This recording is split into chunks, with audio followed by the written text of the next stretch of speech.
देखिए समान प्रभाव और सॉल्युबिलिटी प्रोडक्ट का कहाँ कैसे यूटिलाइजेशन हुआ इसको देखते हैं। नोट कर लिया। और एग्जाम में किस तरह के सवाल आए हुए हैं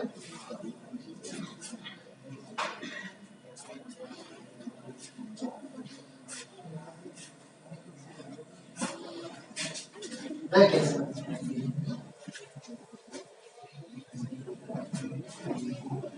देखो पहला उपयोग ये हो रहा है, देखो यहाँ पर केएसपी और विलेयता गुणनफल, नहीं विलेयता नहीं, समान प्रभाव का उपयोग हुआ है। यहाँ पर केएसपी और समान प्रभाव का क्या उपयोग हुआ है इस पूरे एनालिसिस में, कहाँ कहाँ हुआ है, अब जरा उसको देखते हैं। देखो पहला उपयोग होता है समूह अभिकर्मक के निर्धारण में, समूह अभिकर्मक के निर्धारण में यह उपयोग हो रहा है कि समूह विशेष के धनायनों का अवक्षेपण करने के लिए हम खास तरह के रसायनों का इस्तेमाल करते हैं। समझ में आ गई ना बात। देखो दूसरा उपयोग कहाँ हुआ है, देखो द्वितीय समूह में अम्लीय माध्यम में H2S गैस प्रवाहित की जाती है, यह उपयोग हुआ है। देखो यहाँ पर जो द्वितीय समूह है ना, सेकंड ग्रुप, द्वितीय समूह में क्या करते हैं, अम्लीय माध्यम में H2S गैस प्रवाहित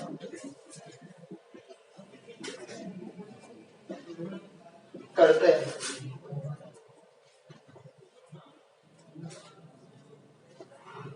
अब क्यों करते हैं, तो आपके HCl अम्लीय माध्यम के लिए H+ और H2S, ये 2H+ और सल्फाइड,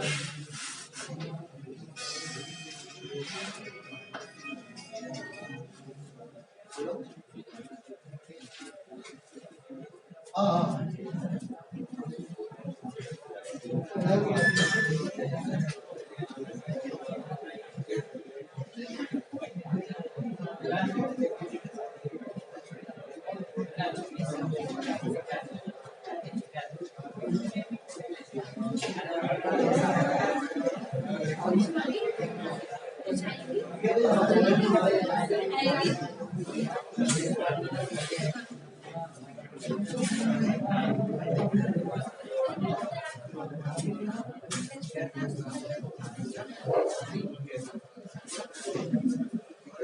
भाई।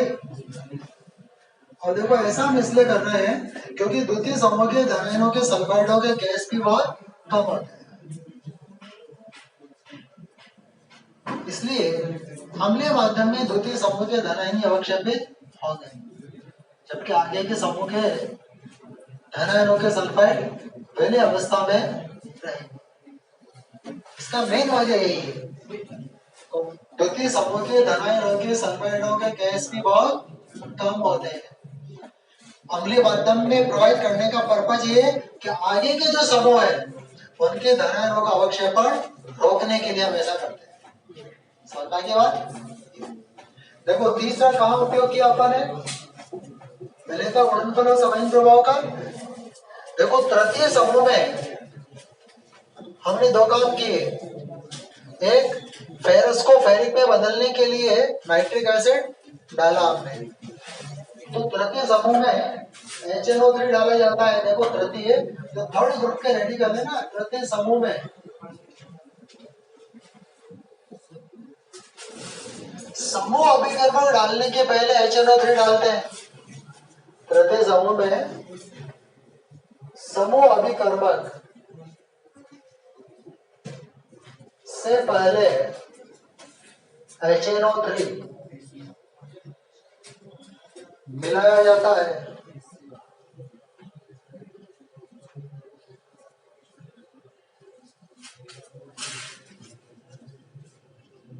क्यों मिलाते हैं? मिलाने का कारण है Fe+2 को Fe+3 में बदलने के लिए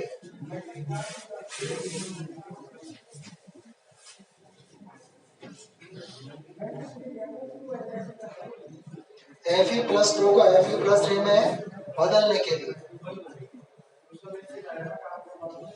अच्छा, बदलना जरूरी क्यों है? बदलना इसलिए जरूरी है क्योंकि यदि Fe+2 रहेगा ना तो आपके फेरस हाइड्रोक्साइड बनेगा और Fe+3 होगा तो फेरिक हाइड्रोक्साइड बनेगा। फेरिक हाइड्रोक्साइड का सॉल्युबिलिटी प्रोडक्ट फेरस हाइड्रोक्साइड से बहुत कम होता है।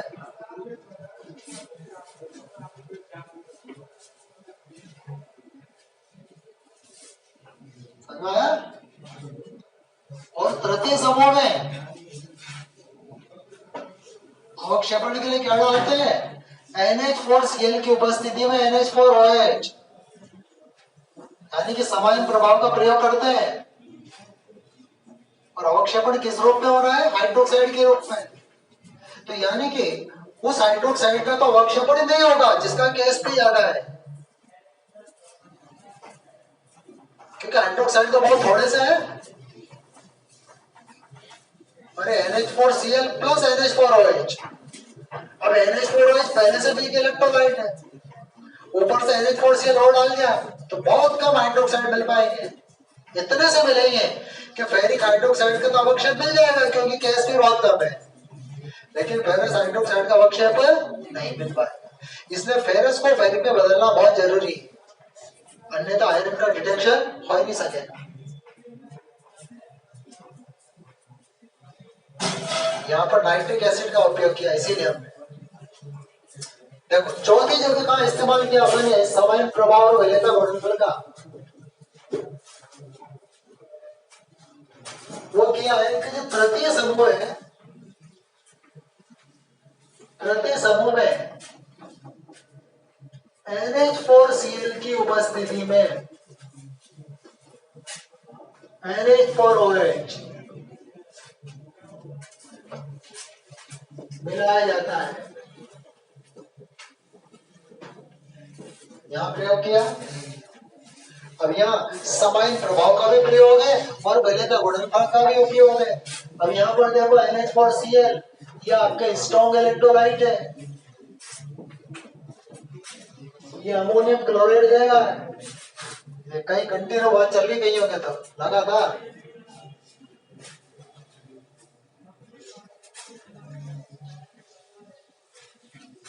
और अमोनियम हाइड्रोक्साइड ये वीक इलेक्ट्रोलाइट है, अमोनियम के प्रेजेंस में अमोनियम हाइड्रोक्साइड तो क्या मिला? समान प्रभाव।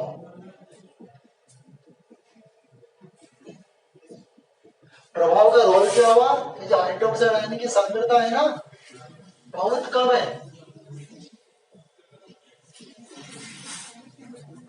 अब इस बहुत कम सांद्रता में तृतीय समूह के धनायन तो अवक्षेपित हो जाएंगे। अब तृतीय समूह के धनायन आयरन है तो फेरिक हाइड्रोक्साइड, एल्यूमिनियम होगा तो एल्यूमिनियम हाइड्रोक्साइड, और क्रोमियम होगा तो क्रोमियम हाइड्रोक्साइड। यानी के भी सॉल्युबिलिटी प्रोडक्ट Ksp बहुत कम है।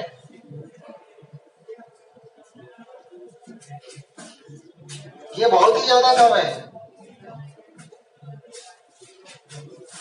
तो ऐसे में क्या होगा? जब NH4Cl के प्रेजेंस में NH4OH डालेंगे तो तृतीय समूह के धनायन तो अवक्षेपित हो जाएंगे, लेकिन आगे के समूह के धनायन वैल्य अवस्था में रहेंगे।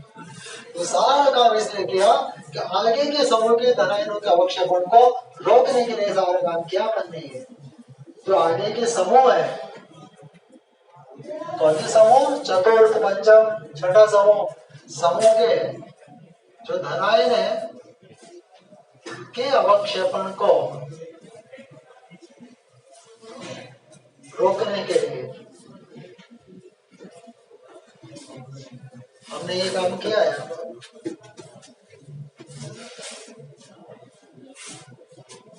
पांचवा यूटिलाइजेशन कहाँ हुआ जरा देखिए। पांचवा उपयोग हुआ देखिए चौथे ग्रुप में। देखो चतुर्थ ग्रुप में समूह में क्षारीय माध्यम में H2S NH4OH के साथ H2S प्रवाहित की।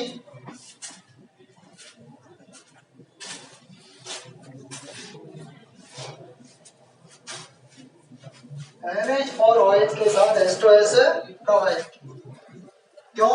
क्योंकि चतुर समूह के सल्फाइडों के केस भी ज्यादा होते हैं। अवक्षेपण के लिए सल्फाइड आयन की ज्यादा सांद्रता चाहिए। तो चतुर समूह में जो धन आयन है ना, जैसे निकल sulphide, cobalt sulphide, magnesium sulphide और जिंक सल्फाइड, इनके जो केएसपी है वो अधिक होते हैं, वो ज्यादा होते हैं, अधिक होते हैं।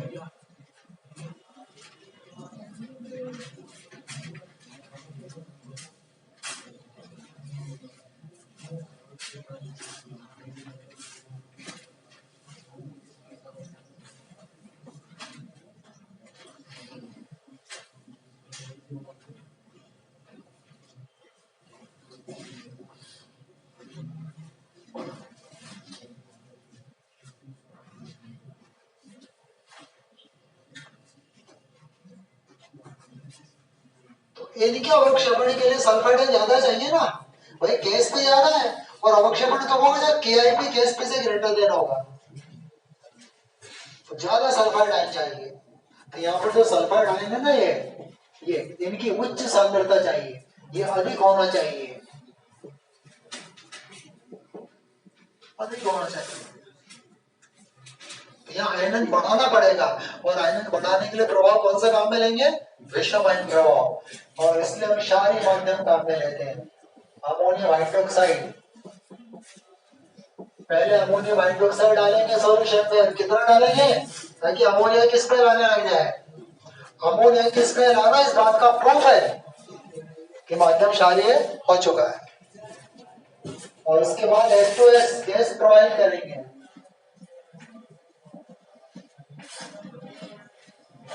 यह विषम आयन, ओड आयन इफेक्ट है ये। इससे सल्फाइड आयन की उच्च सांद्रता प्राप्त होगी। इससे क्या होगा?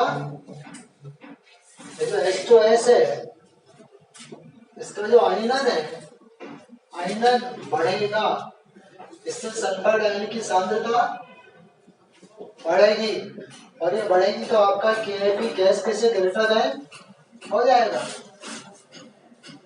और केआईपी गैस से बढ़ेगा तो अवक्षेपण हो जाएगा।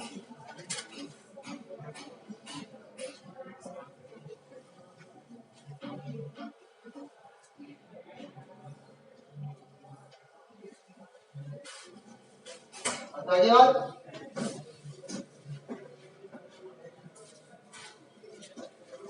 अरे को किस तरह का सवाल, कुछ सवाल मैं लिख रहा हूँ यहाँ पर, देखिए एग्जाम में आए हुए हैं।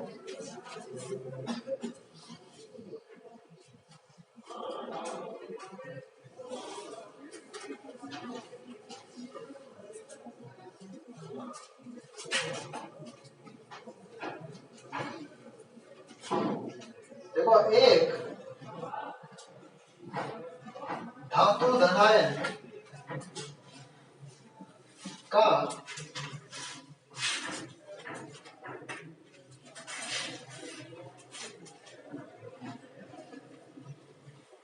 HCl और H2S के साथ अवक्षेपण हो जाता है। अवक्षेपण होता है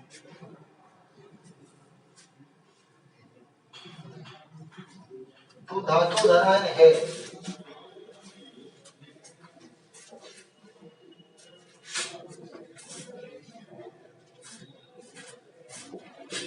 तो देखिए यहाँ पर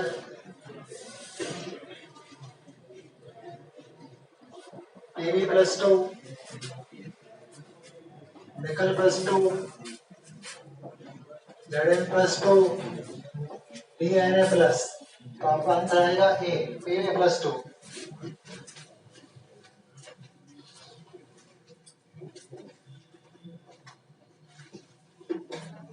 वो सवाल जो आपके डी ब्लॉक में था,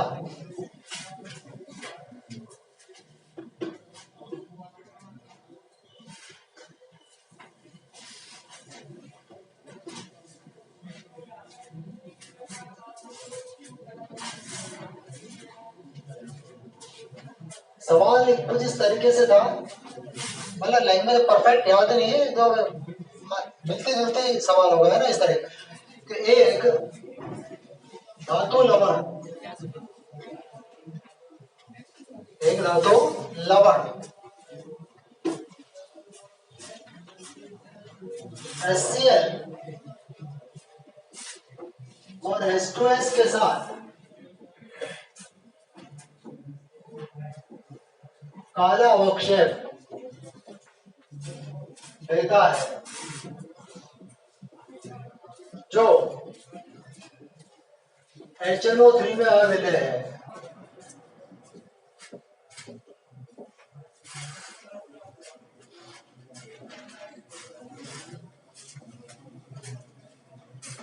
यहाँ पर जो काला अवक्षेप है ना, अवक्षेप के बारे में कुछ जानकारी मांगी थी। अवक्षेप है, ऑप्शन कुछ इस तरीके से था, mercuric sulphide, copper sulphide, bismuth sulphide, और कुछ और इसमें होगा जैसे लेड सल्फाइड। तो आंसर आएगा ए, मर्क्यूरिक सल्फाइड।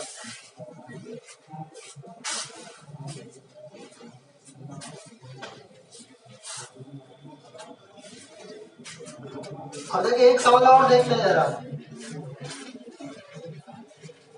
सवाल यह है कि क्षारीय माध्यम में H2S के साथ अवक्षेप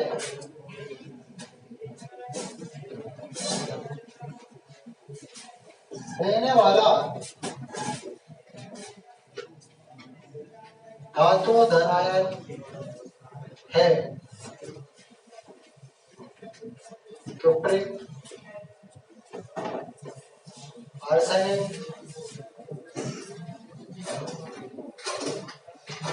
मर्क्यूरी, Zn+2।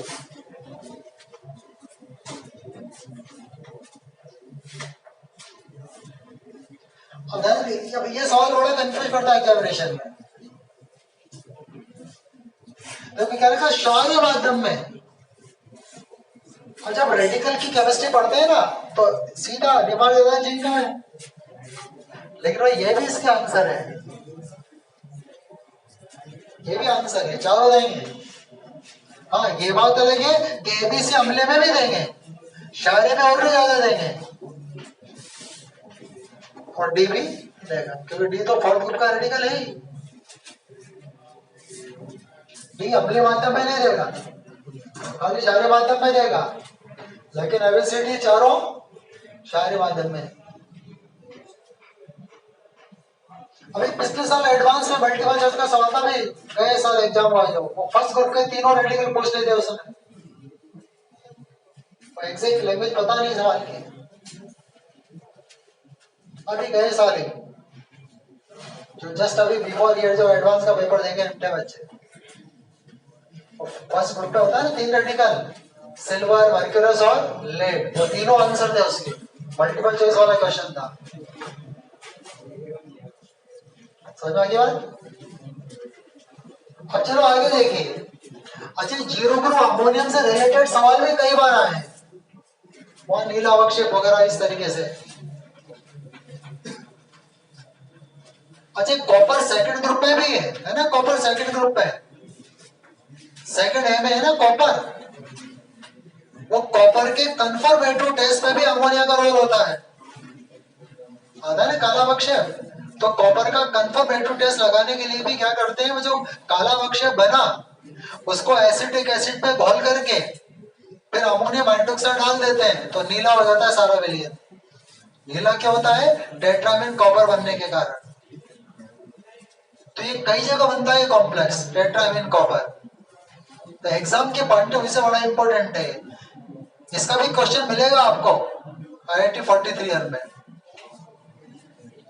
नीट पे मिलेगा, जब कॉपर के टेस्ट से रिलेटेड ही टेस्ट है। अच्छा देखिए, और पांचवे के बाद अगला देखिए यहाँ पर जो छठा उपयोग है समान प्रभाव का। देखो छठा ग्रुप है, छठा नहीं पांचवा ग्रुप, जिसे बेरियम कैल्शियम स्ट्रोंशियम है।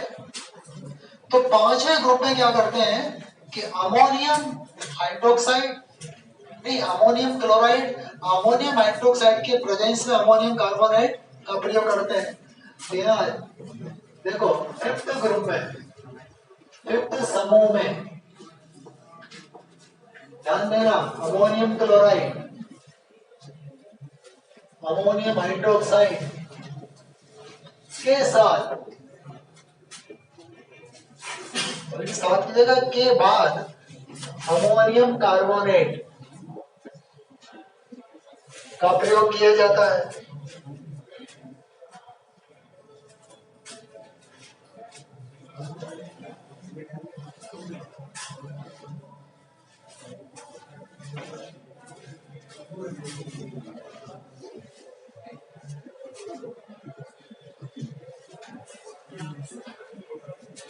अब इसका जो प्रयोग करते हैं देखिए,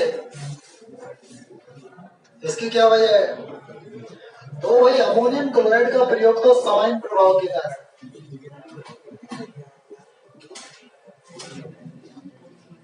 इससे अमोनियम कार्बोनेट का आयनाइजेशन कम हो जाता है।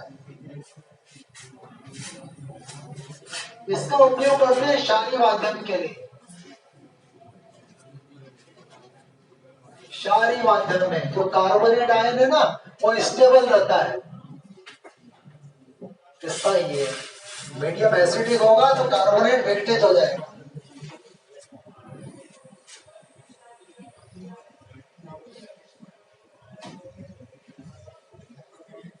सातवां, और इस क्वालिटेटिव एनालिसिस में सातवां और अंतिम उपयोग देखिए,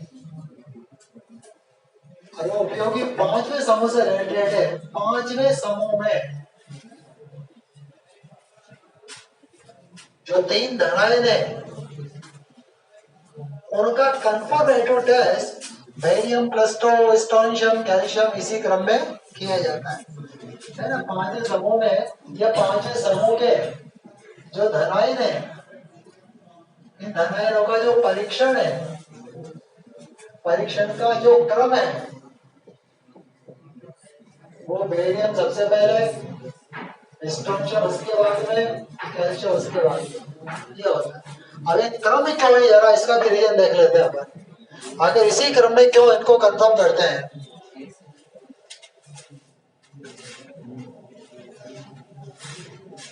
चलो देखिए, अब एक चार्ट बना के समझते हैं इसको, नोट कर ले। अब एक चार्ट बना करके क्रम को समझते रहेंगे। देखो आपने यह विलियन दिया है, कौन सा विलियन? तो चौथे समूह से आ रहा है, क्योंकि चौथे समूह से प्राप्त विलियन में पांचवें समूह का टेस्ट लगाएंगे वो तब जब फोर्थ ग्रुप था रेडिकल एब्सेंट हो गए तो। अब पांचों ग्रुप के लिए आपने डाला यहाँ पर अमोनियम क्लोराइड, अमोनियम हाइड्रोक्साइड और अमोनियम कार्बोनेट, और आपके प्रेसिपिटेशन में इन तीनों में से कोई एक होगा, बेरियम कार्बोनेट या स्ट्रोंशियम कार्बोनेट या कैल्शियम कार्बोनेट।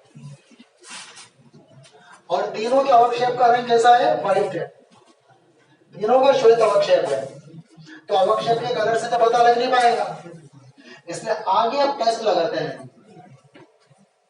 हम इसमें क्या करते हैं? एसिटिक एसिड डिसोल्व करते हैं।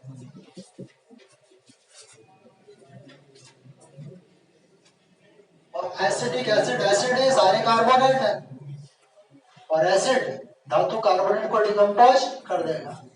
इससे क्या बनेगा? बेरियम एसिटेट, इससे स्ट्रोंशियम एसिटेट और कैल्शियम एसिटेट, और तीनों के एसिटेट सॉल्युबल होते हैं, वाटर सॉल्युबल होते हैं। तो तीनों में से कोई भी हो, जैसे आप एसिटिक अम्ल डालोगे एक स्वच्छ पारदर्शी विलयन बन जाएगा, एक पारदर्शी विलयन बन जाएगा यहाँ पर।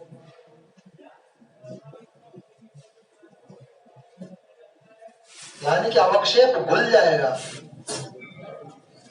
अवक्षेप घुल जाएगा उसमें।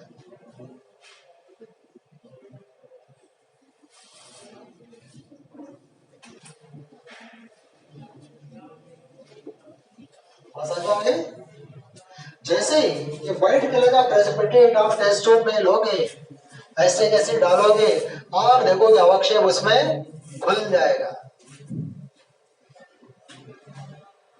एक अवक्षेप का स्वच्छ पारदर्शी विलयन प्राप्त हो जाएगा। अब क्या करेंगे? इस पारदर्शी विलयन के 3 भाग करते हैं, 3 भाग। प्रथम, द्वितीय और तृतीय।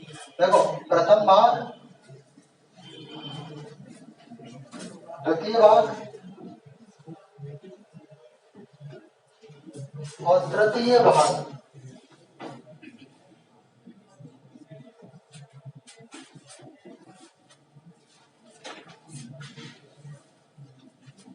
और तीनों भागों में बारी बारी से बेरियम, सबसे पहले बेरियम, फिर स्ट्रोंशियम और फिर कैल्शियम का कंफर्मेटरी टेस्ट लगाएंगे। पहले भाग में हम डालते हैं, यहां पर क्या डालेंगे? पोटेशियम क्रोमेट, पहले भाग में, ठीक। अब यदि ध्यान दीजिए कि बेरियम होगा तो बनेगा बेरियम क्रोमेट, स्ट्रोंशियम होगा तो बनेगा स्ट्रोंशियम क्रोमेट, कैल्शियम होगा तो बनेगा कैल्शियम क्रोमेट। अच्छा, इंटरेस्टिंग बात यह होती है कि बेरियम क्रोमेट का तो बनता है पीला अवक्षेप, लेकिन ये दोनों रहते हैं विलय, ये दोनों रहते हैं विलयशील।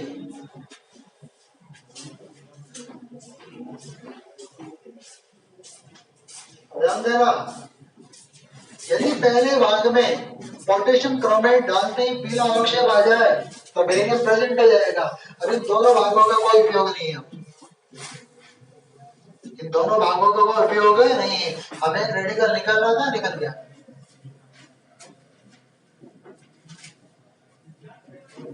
ठीक है, दूसरे भाग के कब बढ़ेंगे? जब पोटेशियम क्रोमेट डालने के बाद पीला अवक्षेप न आए। नहीं आता पीला अवक्षेप तो बेरियम एब्सेंट है, सेकंड की ओर जाएंगे, और सेकंड में हम डालते हैं अमोनियम सल्फेट, एक सॉल्यूशन डालते हैं अमोनियम सल्फेट।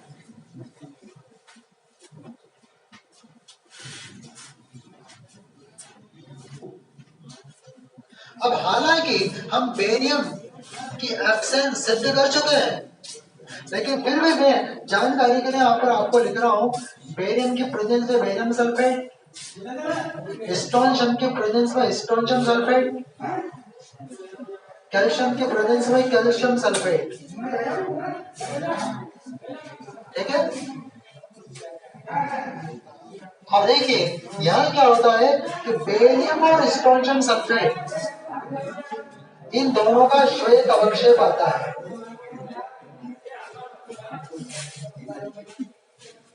इन दोनों का श्वेत अवक्षेप प्राप्त होता है, और कैल्शियम सल्फेट विलयशील रहता है।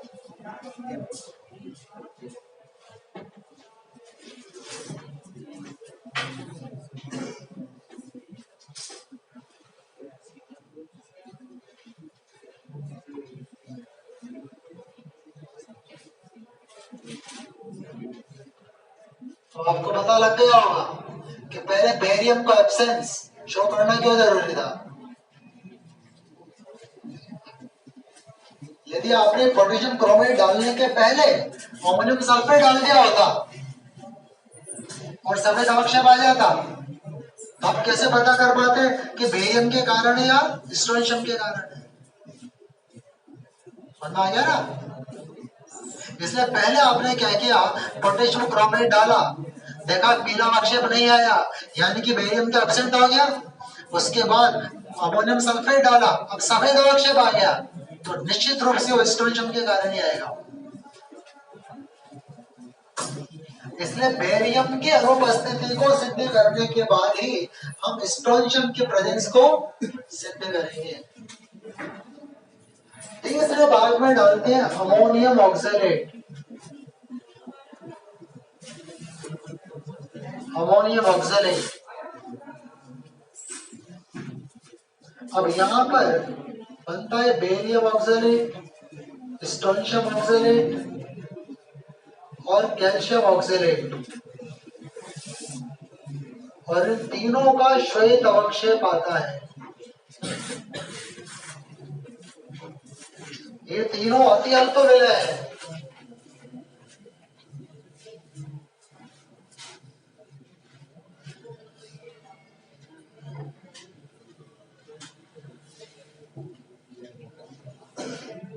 अब जरा देखिए, यदि आप डायरेक्ट अमोनियम ऑक्सलेट डाल देते और श्वेत अवक्षेप आ जाता, तो कैसे पता करते तीनों में से किसके कारण है वो? इसलिए जब बेरियम स्ट्रोंशियम एब्सेंस सिद्ध हो जाए, पहले भाग में आपने पोटेशियम क्रोमेट डाला, पीला अवक्षेप नहीं आया, यानी कि बेरियम अनुपस्थित है। द्वितीय भाग में अमोनियम सल्फेट डाला, सफेद अवक्षेप नहीं आया, यानी कि स्ट्रोंशियम भी एब्सेंस है। अब तीसरे भाग में अमोनियम ऑक्सलेट डाला, सफेद अवक्षेप आ गया, तो निश्चित वो किसके कारण आएगा? कैल्शियम के कारण। तो ये जो सीरीज एनालिसिस की कि तीनों के ऑक्सलेट सॉल्युबल ऑक्सलेट प्रेसिपिटेट होते हैं, बेरियम स्ट्रोंशियम के सल्फेट प्रेसिपिटेट होते हैं, तो बेरियम का केवल क्रोमेट प्रेसिपिटेट होता है। इसलिए इन तीनों का परीक्षण इसी क्रम में होता है, बेरियम स्ट्रोंशियम और कैल्शियम। और इस प्रकार से हम सॉल्युबिलिटी प्रोडक्ट का क्वालिटेटिव एनालिसिस में बहुत भरपूर इस्तेमाल हम करते हैं, और ये इसके एक इम्पोर्टेंट एप्लीकेशन है सॉल्युबिलिटी प्रोडक्ट। कुछ उपयोग कॉम्प्लेक्स के भी है ये क्वालिटेटिव एनालिसिस में, समझ में आई बात? और ये आपके विलेदा गुणनफल यहाँ पर समाप्त हो जाता है। नेक्स्ट इसके बाद अपन डिस्कस करेंगे अनुमापन। अनुमापन, चलिए हेडिंग डाल लीजिए अनुमापन।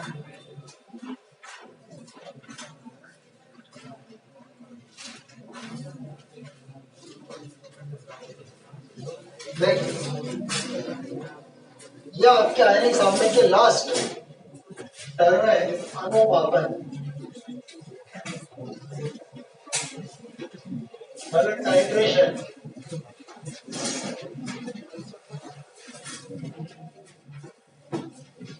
ये आवाज आए तो मैं बाहर निकालना चालू कर दूंगा क्लास से।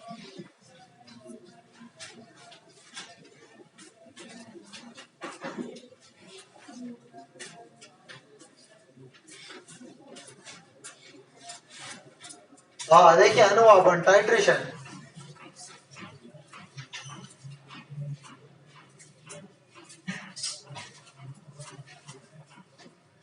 देखो, अनुमापन का मतलब ये होता है कि मानक विलयन की सहायता से अज्ञात विलयन की सांद्रता ज्ञात करना। यह भी प्रैक्टिकल वर्क है। 11 क्लास में एसिड बेस्ड टाइट्रेशन है, 12th में रेडॉक्स टाइट्रेशन है। 11 का प्रैक्टिकल सिलेबस अलग है, 12th का अलग है। तो अपन यहाँ एसिड बेस्ड टाइट्रेशन देखेंगे मेनली बस, क्योंकि थ्योरी में वही है। रेडॉक्स टाइट्रेशन केवल प्रैक्टिकल में है। एसिड बेस्ड टाइट्रेशन थ्योरी में भी और प्रैक्टिकल में भी। क्या मैं केवल एसिड बेस्ड टाइट्रेशन बताऊंगा आपको। तो अनुमापन यानी कि टाइट्रेशन, इसका एक ही मतलब होता है, आपके पास दो सॉल्यूशन होते हैं, एक सॉल्यूशन वो जिसकी सांद्रता पता होती है, एक सॉल्यूशन वो जिसकी सांद्रता पता नहीं होती। दोनों सॉल्यूशन में ऐसे पदार्थ घोले होते हैं जो आपस में कमरे के ताप पर तुरंत क्रिया कर लेते हैं, जैसे एसिड और बेस। प्रबल ऑक्सीकारक, प्रबल अपचायक, माने जिनकी क्रिया के लिए गर्म नहीं करना पड़ता, टाइम नहीं लगता, उनको मिलाते ही क्रिया हो जाती है।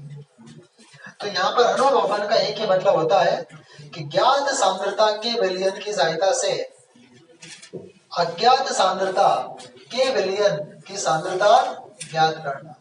समझ में आ गई बात? ये टाइट्रेशन होती है। चलो लिखिए, देखो मानक विलयन, मानक विलयन ब्रैकेट में लिखो जिसकी सांद्रता ज्ञात हो, जिसकी सांद्रता ज्ञात हो। इसको स्टैंडर्ड सॉल्यूशन भी बोलते हैं, स्टैंडर्ड सॉल्यूशन यानी कि मानक विलयन। इसका एक ही मतलब होता है जिसकी सांद्रता ज्ञात हो, की सहायता से, की सहायता से अज्ञात विलयन,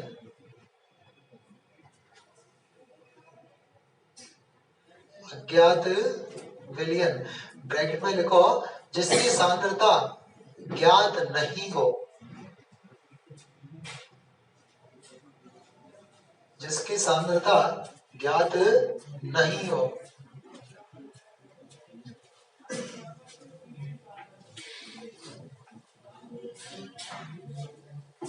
तो मानक विलयन की सहायता से अज्ञात विलयन की सांद्रता ज्ञात करना, की सांद्रता ज्ञात करना अनुमापन कहलाता है।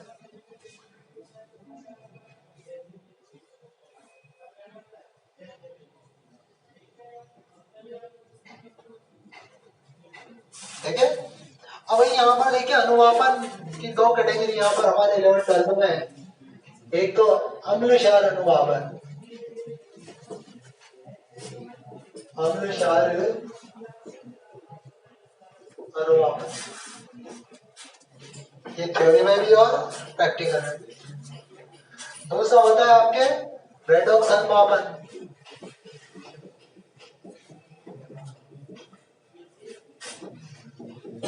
रेडॉक्स अनुमापन।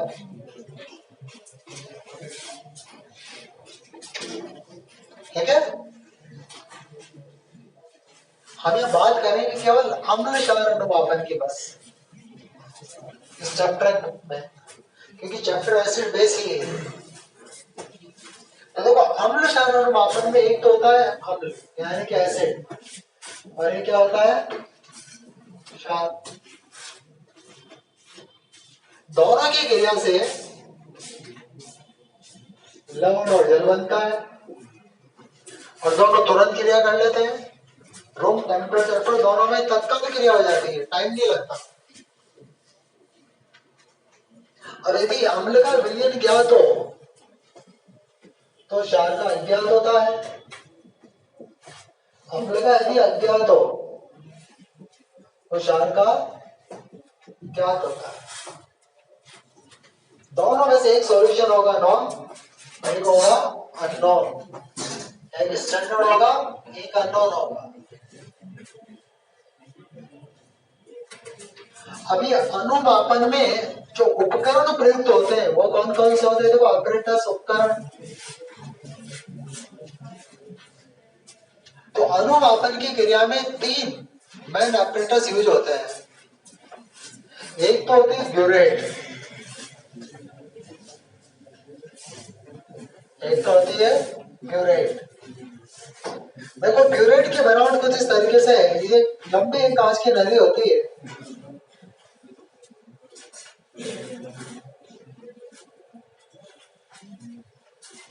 इसके नीचे इस प्रकार से एक नोजल होता है, यह टोटी लगी रहती है। ब्यूरेट में 0.1 ml का अंशांकन, ये 50 ml की होती है, ये बिल्कुल यहाँ 0 ml से चलती है और लास्ट में क्या होती है 50 ml, और हर एक ml वापस 10 पार्ट में डिवाइड होता है वैसे। यानी कि ब्यूरेट का न्यूनतम पार्ट टाइम कितना होता है 0.1 ml, इससे कंपनी नापता है।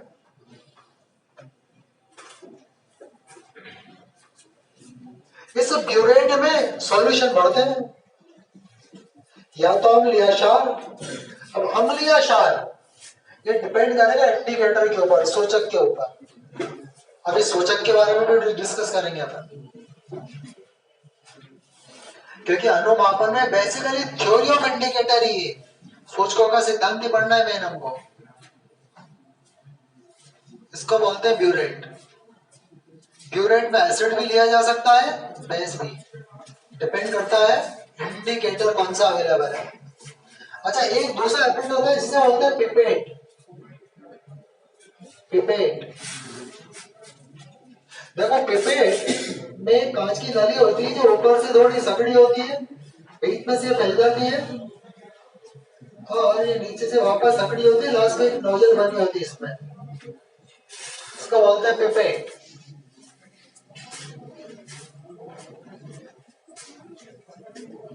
पिपेट में यहाँ ऊपर एक निशान, एक मार्क बना होता है ऊपर।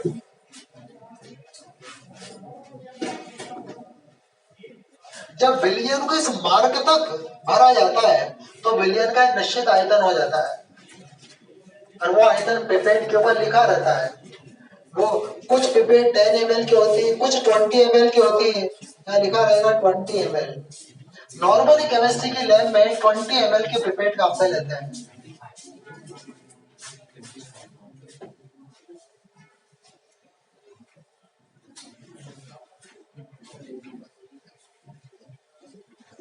और जो रिकॉर्ड बुक है, प्रैक्टिकल की बुक्स में जो पिपेट का आयतन लिखते हैं ना, वो लिखते हैं सिर्फ 20.1 नहीं लिखते हैं, क्योंकि पॉइंट का तो इसमें कोई कनेक्शन ही नहीं है। बस सीधा आप यहाँ तक सॉल्यूशन नापोगे, वो कितना हो जाएगा 20 ml। 20.1 नहीं नाप सकते, इसमें स्टैंडर्ड वॉल्यूम, फिक्स वॉल्यूम का मेजरमेंट होता है। समझ में आई बात? वैसे तीसरा होता है कॉनिकल फ्लास्क। एक और एपरेटस यहाँ काम आता है, कॉनिकल फ्लास्क। वो कुछ ऐसा बना होता है, इस तरह से होता है कॉनिकल फ्लास्क।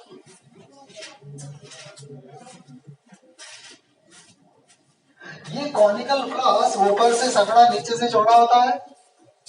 इसके अंदर सॉल्यूशन को जब हम हिलाते हैं, मिक्स करते हैं, तो सॉल्यूशन उछल करके बाहर नहीं आता, ऐसी बनावट होती है उसकी।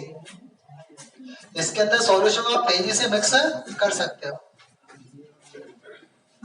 लेकिन इसका सॉल्यूशन उछल करके बाहर नहीं आता, कुछ ऐसी इसकी बनावट होती है। भले इस बनावट का मतलब ये होता है, भाई फ्लास्क को बीकर क्यों नहीं ले लिया, इस तरह का फ्लास्क ही क्यों लिया? क्योंकि जब टाइट्रेशन के दौरान सॉल्यूशन को तेजी से मिक्स करते रहना पड़ता है, तो सॉल्यूशन के ड्रॉप भी उछल करके बाहर ना आए, अन्यथा मेजरमेंट गलत हो जाएगा। इसलिए इसकी बनावट ऐसी रखी जाती है। ये कौन जैसा होने के कारण नाम क्या रखा, कॉनिकल फ्लास्क। ये काम आने वाले एपरेटस है। अब देखो, अब अम्ल और क्षार के अलावा एक और पदार्थ काम आता है टाइट्रेशन में, जिसे कहते हैं सूचक, इंडिकेटर, जिसे कहते हैं सूचक। तो नेक्स्ट सूचक यानी कि इंडिकेटर। इंडिकेटर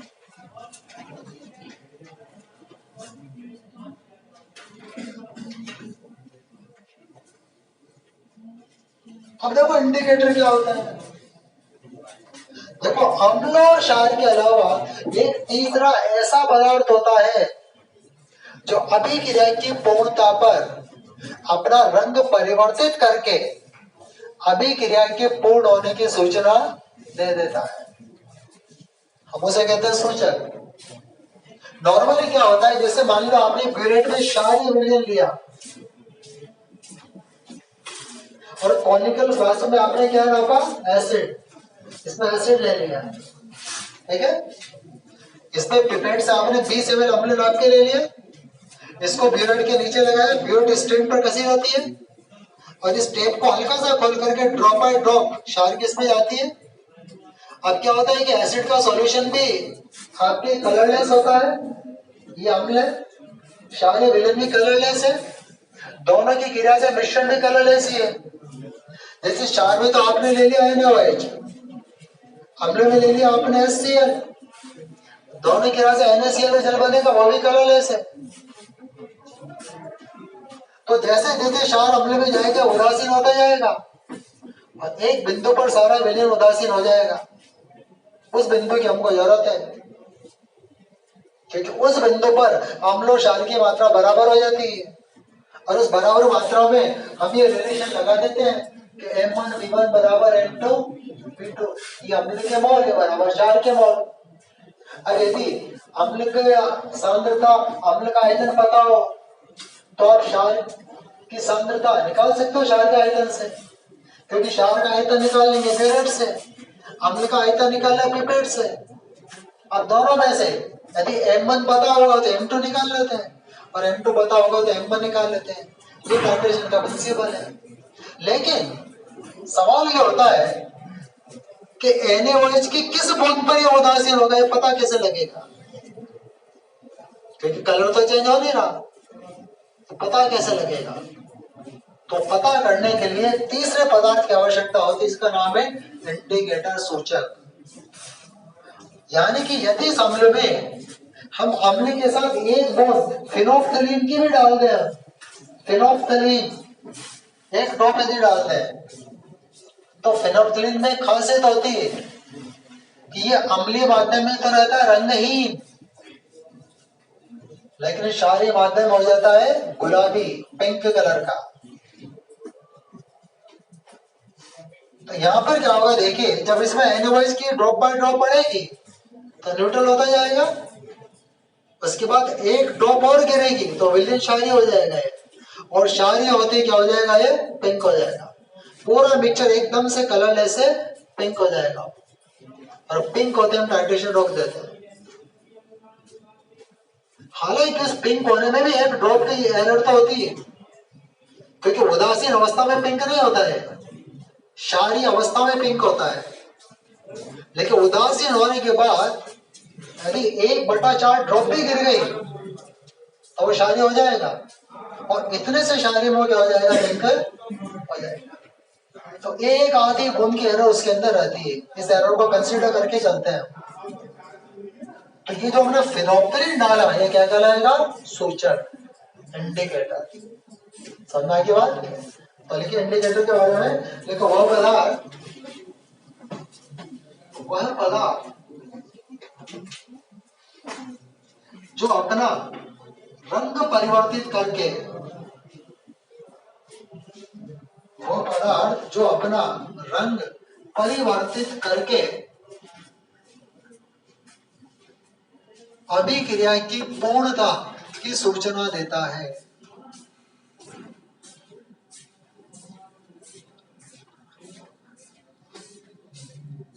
अभिक्रिया की पूर्णता की सूचना देता है, सूचक कहलाता है। अब देखो यहाँ पर दो सूचक विशेष रूप से काम में लेते हैं, एक तो फिनोल्फथलीन, इसका एक सिंपल फार्मूला होता है HPA, ये होता है मेथिल ऑरेंज, और इसका फार्मूला होता है MEOH।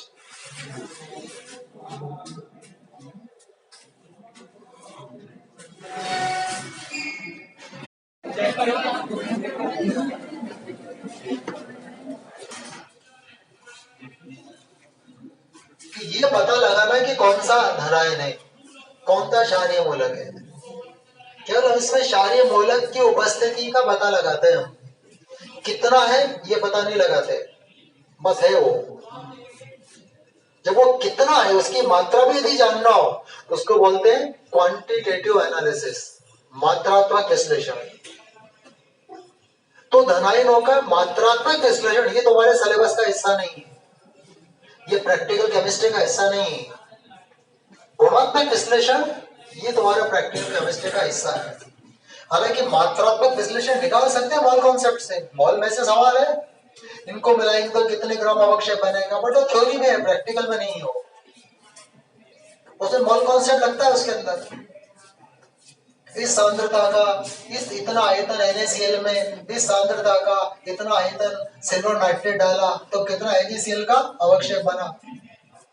ये क्या है? ये मात्रात्मक विश्लेषण ही तो है, ये क्वांटिटेटिव एनालिसिस ही तो है। बट इसको थ्योरेटिकली निकाल के देखते हैं, फिर प्रैक्टिकल निकाल के देखते हैं, क्या थ्योरेटिकली जो रिजल्ट आ रहा है क्या प्रैक्टिकली भी वही आ रहा है क्या? तो थ्योरेटिकल प्रैक्टिकल में थोड़ा सा वेरिएशन होता है हमेशा, बट ये थ्योरी में है, मॉल कॉन्सेप्ट में है, मॉल धारणा में, स्टोइकियोमेट्री के सवाल इसी पर बेस्ड होते जा रहे हैं। और प्रैक्टिकल केमिस्ट्री में क्या है? केवल गुणात्मक विश्लेषण है, क्वालिटेटिव एनालिसिस। अभी धनायनों का गुणात्मक विश्लेषण करने के लिए क्या किया गया है? धनायनों को अपना प्रैक्टिकल केमिस्ट्री बता रहा हूं आपको, ठीक है ना? ये केएसपी के उपयोग से हट करके थोड़ा सा धनायनों को 7 समूह में बांटा गया है। हम प्रैक्टिकल की किताब खोल के देखेंगे ना और पाएंगे आपके धनायनों को 7 समूह में बांटा गया है। 7 ग्रुप है इनके धनायनों के। हर एक ग्रुप का एक समूह अभिकर्मक होता है। समूह अभिकर्मक, अभिकर्मक तो जानते हो आप, कोई भी पदार्थ जो क्रिया करे वो अभिकर्मक ही है, बट यहाँ समूह अभिकर्मक। तो समूह अभिकर्मक ऐसे पदार्थ होते हैं जिनकी उपस्थिति में समूह विशेष के धनायन अवक्षेपित हो जाते हैं। समूह अभिकर्मक ऐसे पदार्थ होते हैं, वो एक पदार्थ भी हो सकता है, एक से ज्यादा भी हो सकते हैं। हाँ, लेकिन उनमें खास बात ये है कि वो जो समूह अभिकर्मक की जो ग्रुप रिएजेंट है वो समूह विशेष के धनायनों को अवक्षेपित करता है। अरे बहुत सारे धनायनों और उसमें हम किसी एक समूह का समूह अभिकर्मक डालें और यदि उस समूह का धनायन उस मिक्सचर में अवेलेबल है तो वो अवक्षेपित हो जाएगा। उसको बोलते हैं समूह अभिकर्मक। अच्छा, अवक्षेपण की शर्त क्या है कि KIP KSP से ग्रेटर होना चाहिए। तो कि यहाँ पर क्या होता है, देखिए जो किसी भी लवण की जो विलेयता होती है ना, विलेयता, वो आपके सॉल्युबिलिटी प्रोडक्ट के समानुपाती होती है। पदार्थ जितना ज्यादा भलेगा विलयन में आयनों की सांद्रता उतनी ज्यादा होगी और आयनों की सांद्रता का गुणनफल भी ज्यादा होगा, ठीक है ना? तो जो वैलेता होते हैं ना, घुलने की प्रकृति किसी साल्ट के, वो सॉल्युबिलिटी प्रोडक्ट के समानुपाती। लेकिन जो अवक्षेपण की प्रकृति है, अवक्षेपण, क्योंकि धनायनों के गुणात्मक विश्लेषण में तो हमको क्या चाहिए? अवक्षेप चाहिए। ये जो अवक्षेपण की प्रकृति होती है ये तो आपके सॉल्युबिलिटी प्रोडक्ट की क्या होगी? समानुपाती। अर्थात जिस लवण की वैलेता जितनी कम होगी उतना आसानी से अवक्षेपित होगा। आपने पानी में मतलब आपने 2 गिलास में पानी लिया, एक में ऐसा लवण डाला जिसकी वैलेता ज्यादा है, एक में ऐसा डाला जिसकी वैलेता कम है, तो कौन अवक्षेपित होगा? जिसकी वैलेता कम है। अब वैलेता कम है, इसकी वैज्ञानिक पहचान क्या है? KSP का मान। तो जिसकी सॉल्युबिलिटी प्रोडक्ट कम होगा उसकी वैलेता डेफिनेटली कम होगी और वो आसानी से अवक्षेपित हो जाएगा। तो समूह अभिकर्मक, देखो यहाँ पर एक टर्म आती है समूह अभिकर्मक, ग्रुप रिएजेंट। समूह अभिकर्मक, ग्रुप रिएजेंट। तो समूह अभिकर्मक का मतलब ऐसे पदार्थ जो समूह विशेष के धनायनों को अवक्षेपित कर देता है। और अवक्षेपण की शर्त क्या है? KIP ग्रेटर देन KSP, अर्थात जिनका KSP जितना कम होगा उनका अवक्षेपण उतना ही आसान होगा। हमारी बात ये। तो पहले बात करते हैं समूह अभिकर्मक की, ग्रुप रिएजेंट, ठीक है ना। तो नोट कीजिए ग्रुप रिएजेंट के बारे में। देखो ऐसे पदार्थ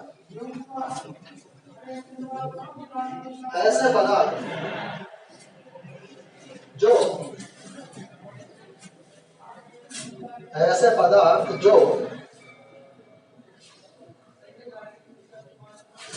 समूह विशेष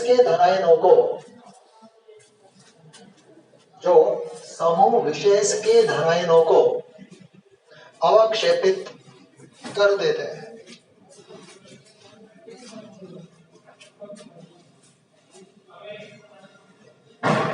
ऐसे पदार्थ जो समूह विशेष के धनायनों को अवक्षेपित कर देते हैं समूह अभिकर्मक कहलाता है।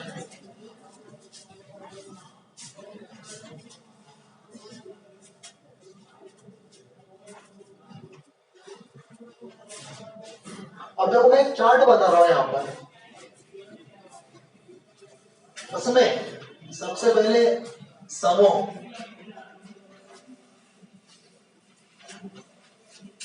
उस समूह के धनायन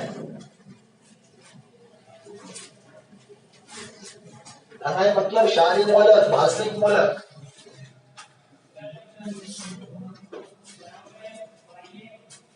क्योंकि धनायन क्षार से आता है और धनायन किसी न किसी क्षार का हिस्सा है, इसलिए नाम रखा क्षारीय मूलक। तो धनायन और इसका समूह अभिकर्मक,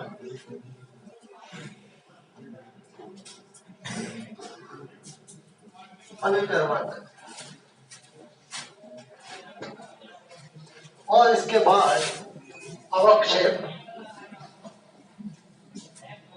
प्रेसिपिटेट,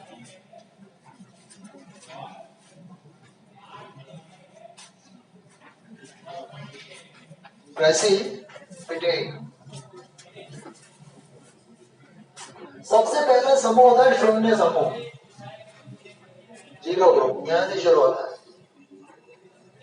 इस जीरो ग्रुप में 3 धनायन है, एक है अमोनियम,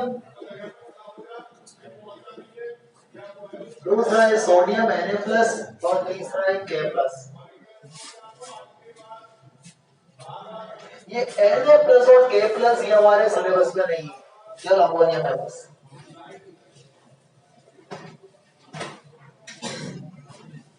केवल अमोनियम है। अब इसका ग्रुप रिएजेंट क्या है, इसको जरा देखिए। तो देखा इसका ग्रुप रिएजेंट है NaOH सॉल्यूशन, NaOH।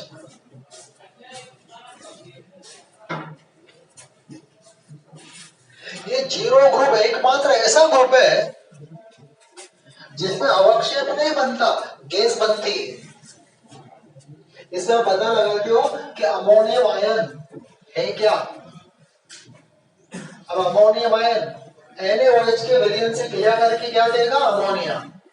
इसमें अमोनिया गैस निकलती है, अमोनिया गैस, अवक्षेप नहीं बनता, अमोनिया गैस निकलती है बस।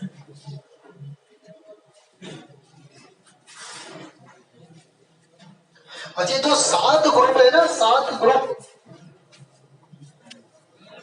इनको इसी क्रम में निकालते हैं, इनको इसी क्रम में निकाला जाता है। सबसे पहले जीरो ग्रुप, भाई आपको लेबोरेटरी में एक सॉल्ट दे देते हैं, एक कागज की पुड़िया में सॉल्ट दे देते हैं, अननोन है, आपको पता नहीं क्या है, बस खाली वहां एक लेबोरेटरी इंचार्ज को पता होता है आपको क्या दिया। अब आप केमिकल एनालिसिस करके पता लगाते हैं क्या है, और ये एनालिसिस जीरो ग्रुप से शुरू होती है। आप पहले सोचे कि 5वें ग्रुप का टेस्ट कर नहीं होगा, पहले जीरो ग्रुप से स्टार्ट होता है। उसके लिए क्या करोगे आप, टेस्ट ट्यूब में बर्फ डाले हुए थोड़ा सा डालोगे, उसमें NaOH का वेरिएंट डालोगे, थोड़ा सा शेक करोगे और इसको सूंघोगे। आप देखोगे कि इसमें अमोनिया की स्मेल आती है क्या, कभी कभी कोई साल्ट या कोई किसी साल्ट का अमोनियम आयन, क्योंकि अमोनियम के बहुत सारे साल्ट होते हैं, ammonium chloride, ammonium carbonate, ammonium nitrate, ammonium sulphate. तो कुछ अमोनियम साल्ट में तो साल्ट में से अमोनिया की स्मेल है, जैसे अमोनियम कार्बोनेट है तो साल्ट में से ही अमोनिया की स्मेल आती है, उसमें NaOH भी डालने की जरूरत नहीं पड़ती। उसमें साल्ट गंधहीन होते हैं, जैसे अमोनियम क्लोराइड, अमोनियम साल्ट ये गंधहीन होते हैं, उनमें NaOH डालने के बाद स्मेल आती है। कुछ में NaOH डालने के बाद भी उसको गर्म करना पड़ता है, फिर स्मेल आती है। अब आपको तो पता नहीं कौन सा दिया, क्योंकि आपको तो धनायन और ऋणायन दोनों निकालने होते हैं। जो NCERT का सिलेबस है उसमें एक धनायन और एक ऋणायन निकालना होता है, एक साल्ट दे देते हैं आपको। अब एक साल्ट में धनायन और ऋणायन तो होगा, आप एनालिसिस करके पता लगाते हो कि ये तो धनायन है ये ऋणायन है, तो साल्ट का पता लग जाता है। राजस्थान बोर्ड के सिलेबस में 2 धनायन और 2 ऋणायन होता है, यानी कि 2 अलग अलग सॉल्ट का मिक्सचर आपको दे दिया जाता है RBSc के सिलेबस के अकॉर्डिंग। और NCERT के अकॉर्डिंग सिंगल सॉल्ट है बस, उसमें एक कैटायन होगा और एक एनायन होगा। तो सबसे पहले आप 0 ग्रुप का टेस्ट लगाएंगे, आपके सॉल्ट लेंगे टेस्ट ट्यूब में, और आपको NaOH डाल करके पहले ठंडा सूंघना है, फिर हल्का सा गर्म करना है। ये लेबोरेटरी में प्रैक्टिकल के दौरान कुछ सावधानियां होती है, प्रैक्टिकल के दौरान टीचर्स आपको बताते हैं वहां पर, क्योंकि ज्यादा उबाल दोगे ना तो सारी अमोनिया गैस निकल जाएगी, वो निकल चुकी होगी, और जो नाक के पास टेस्ट ट्यूब लाएंगे तब तक अमोनिया निकल चुकी होगी। हम कहेंगे कि अमोनिया की स्मेल नहीं आ रही, स्मेल नहीं आ रही तो 0 ग्रुप एब्सेंट शो कर देंगे, जबकि बॉइलिंग के दौरान अमोनिया निकल चुकी होती सारी। तो हल्का सा गुनगुना करके उसको स्मेल करते हैं, थोड़ा सा गुनगुना करने में स्मेल आ जाती है। अमोनिया की स्मेल बड़ी जानी पहचानी होती है। उसे लेबोरेटरी में एक बोतल में केमिकल भरा होगा अमोनियम हाइड्रोक्साइड, बच्चा पूछे अमोनिया की स्मेल होती कैसे है, ठीक है ना, तो हम कहते हैं भाई अमोनियम हाइड्रोक्साइड की बोतल में सूंघो, तो बच्चा अमोनियम हाइड्रोक्साइड की बोतल लेता है, थोड़ा स्मेल करता है, और सीनियर नीट हिंदी मीडियम में रिजल्ट्स किसी के यहाँ नहीं पहुंचा हो, कोई कंप्लेंट हो तुरंत लिखा दे। अभी रिजल्ट से संबंधित नाम बोलते जाओ फटाफट। अरुण रिजल्ट नहीं पहुंचा है, नंबर कम है अरुण। और नेक्स्ट पहले सबकी समरी बना लो, बाद में बात करेंगे। हाँ तेरे को कल सॉल्व करवा दिया ना क्या? हाँ अब जरा देखिए, तो ये अभी अच्छा वो गैस, तो हम बच्चे को कहते हैं कि अमोनियम हाइड्रोक्साइड की बोतल में स्मेल करो, उस वक्त पता लगेगा अमोनिया की स्मेल। वैसे स्मेल आपके टेस्ट में आती है तो यानी कि अमोनियम है। अभी कंफर्म करना होता है कि ये गैस अमोनिया ही है, इसके लिए कोई ये तो एक तो ठीक है स्मेल सेंस वाला टेस्ट हो गया तो, बट जब सारे बच्चे लैब में प्रैक्टिकल करते हैं ना तो लैब का पूरा वातावरण वहां का सेंटेड हो जाता है। वो अलग अलग तरह की गैसों की स्मेल, किसी की टेस्ट ट्यूब में से क्लोरीन निकली होगी, कहीं HCl, कहीं H2S, कहीं अमोनिया। तो आप लैब में तो जोर से सांस में लेंगे ना तो भी कोई स्मेल आती है वहां पर, केमिस्ट्री की लैब में, क्योंकि आपने प्रैक्टिकल किया नहीं इसलिए आपको एक्सपीरियंस नहीं है। तो वो साइंस वाला जो है ना वो ठीक है, आ गई स्मेल, आप कंफर्म भी हो गए, बट फिर भी जो एग्जामिनर होता है उसको तो कंफर्मेटरी टेस्ट बताना होता है। तो अमोनिया निकल रही, इसका कंफर्मेटरी टेस्ट होता है। टेस्ट क्या होता है? अब यहाँ पर कॉम्प्लेक्स कंपाउंड, एक कॉम्प्लेक्स के उपयोग में भी ये बात लिखी हुई है ना, संकुल यौगिकों के उपयोग, वहां भी क्वालिटेटिव एनालिसिस वाले सारे उपयोग लिखे हुए हैं, संकुल के उपयोग में भी। मतलब क्वालिटेटिव एनालिसिस का सारा सिलेबस आपकी थ्योरी में कवर हो जाता है, बहुत बड़ा पार्ट तो सॉल्युबिलिटी प्रोडक्ट में कवर होता है जो अपन पढ़ने जा रहे हैं, कुछ पार्ट कॉम्प्लेक्स में कवर होता है इसका। तो कॉम्प्लेक्स संकुल यौगिकों के उपयोग में क्या होता है, क्योंकि संकुल यौगिकों में स्पेसिफिक कलर होता है। अब हमको पता है कि जो कॉपर होता है ना, कॉपर कंपनी का है, वो अमोनिया से क्रिया करके कि नीले रंग का संकुल बनाता है। तो इसका कंफर्मेटिव टेस्ट का बेस यही है। क्या फिल्टर पेपर लेते हो, उसको कॉपर सल्फेट के सॉल्यूशन में डुबोते हो, फिल्टर पेपर में किसी तरह का कलर नहीं आता, वो फिल्टर पेपर क्या करेगा, थोड़ा सॉल्यूशन एब्सॉर्ब कर लेगा, और जब उस फिल्टर पेपर को टेस्ट ट्यूब के ऊपर लाते हो, बल्कि टेस्ट ट्यूब में से गैस निकल रही है, बस ऊपर लाने मात्र से जैसे अमोनिया का कांटेक्ट फिल्टर पेपर से होगा, फिल्टर पेपर का कलर चेंज हो जाएगा, वो व्हाइट से क्या हो जाएगा, नीला हो जाएगा। और नीला होने का मतलब ये है कि टेस्ट ट्यूब में से अमोनिया बन रही है, आपके फिल्टर पेपर एक क्यूप्रिक आयन है, और दोनों से क्रिया करके एक कॉम्प्लेक्स बना टेट्राएमीन कॉपर, जिसका रंग कैसा होता है, नीला। आप पुराने एग्जाम उठा के देखना, अनेक बार यही सवाल आया कंपटीशन, अनेक बार। कई बार ये भी आया है कि एक सॉल्ट ये है, उसने इससे क्रिया करी, एक गैस बनाई जो कॉपर सल्फेट का नीला रंग दे रहा है, तो गैस कौन सी है, कॉम्प्लेक्स कौन सा है, तो 4 ऑप्शन होते हैं। इस तरीके से अनेक बार सवाल आया है। ये आपके जीरो ग्रुप है, ये एकमात्र ऐसा ग्रुप है जिसमें अवक्षेप नहीं बनता, बल्कि क्या निकलती है, गैस। इसके बाद फर्स्ट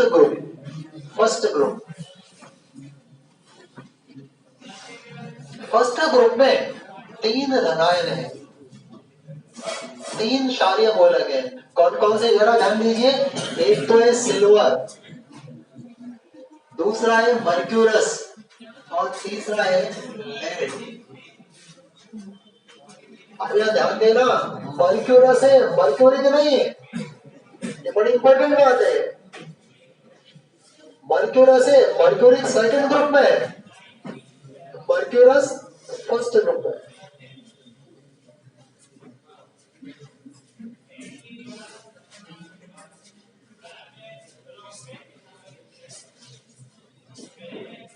अभी पिछले साल जो एडवांस का पेपर हुआ था, एडवांस का, उसमें दोनों के ऊपर क्वेश्चन था, दोनों के ऊपर। वो प्रैक्टिकल केमिस्ट्री से रिलेटेड था क्वेश्चन, और क्वालिटेटिव एनालिसिस से रिलेटेड क्वेश्चन था, मल्टीपल कंसेप्ट क्वेश्चन था, दोनों के ऊपर, सिल्वर प्लस हो, Pb प्लस, दोनों के ऊपर, और दोनों की क्लोराइड पर ही क्वेश्चन था। अभी जस्ट नए साल का एडवांस का पेपर हुआ। इसका समय अभी करना क्या है, तनु HCl,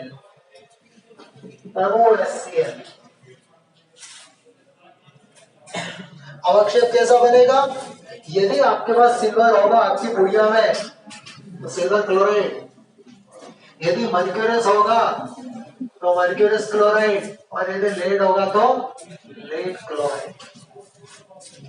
और तीनों के अवक्षेप का कलर कैसा होता है, सफेद, श्वेत अवक्षेप होता है, श्वेत PPT।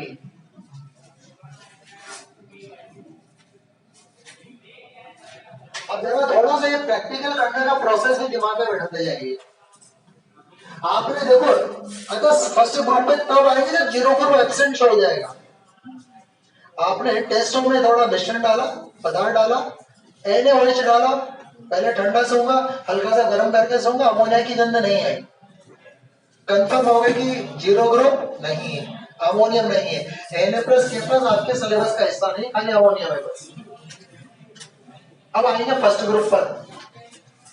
जब जीरो ग्रुप से फर्स्ट ग्रुप पर आओगे तो पहले जो भी आपको साल्ट दिया गया है उसका सॉल्यूशन बनाते हैं हम।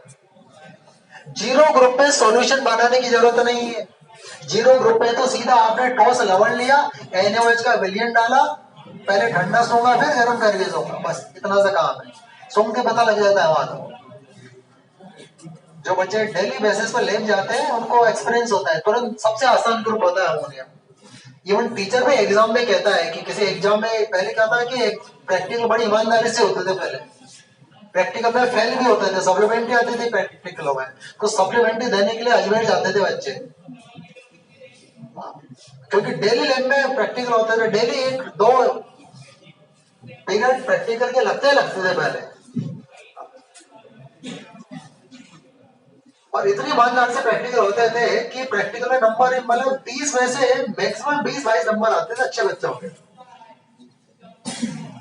30 में से मैक्सिमम कितना, 20-22 नंबर। 30/30 तो किसी का आए नहीं कभी, क्योंकि इतना हो ही नहीं पाता था, इतना accurate. Per day by day practical का ढांचा बिगड़ता चला गया।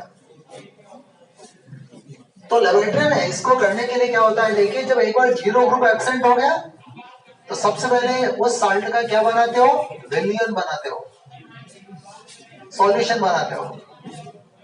उस सॉल्यूशन में आप डालोगे HCl, तनु HCl, थोड़ा सा इंटर ड्रॉप। यदि तीनों में से कोई एक धनायन आपके पास होगा तो तुरंत सफेद रंग का अवक्षेप आ जाएगा। क्यों आ जाएगा? क्योंकि AgCl भी जल में अविलय है, अविलय नहीं अल्प विलय है, मर्क्यूरस क्लोराइड भी अल्प विलय है और PbCl2 भी अल्प विलय है। अब यहाँ पर टीचर बच्चे को हिंट देते हैं थोड़ा सा, प्रैक्टिस के दौरान ही क्या हिंट देते हैं कि बच्चों यदि तनु HCl डालते सफेद अवक्षेप आ जाए तो पक्का मान लेना कि आपको PbCl2 ही दे रखा है आपने। क्यों? ये दोनों चीजें नहीं देते। क्यों नहीं देते?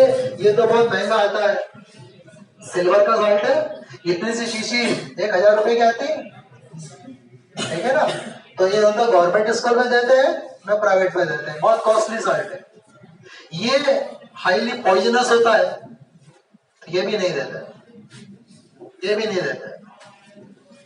तो टीचर बच्चों को बताता है फिर वहां पर, क्योंकि एग्जाम में हो सकता है फर्स्ट ग्रुप हो, तो बच्चों को बताता है कि भैया जैसे ही तनु HCl डालते ही सफेद अवक्षेप आ जाए आप समझ लेना PbCl2 है, क्योंकि ये तो हम तुम्हें देंगे नहीं, किसी स्कूल में नहीं दिया जाता, बहुत कॉस्टली होता है, ये पॉइजनस होता है, इसलिए ये भी नहीं देता है।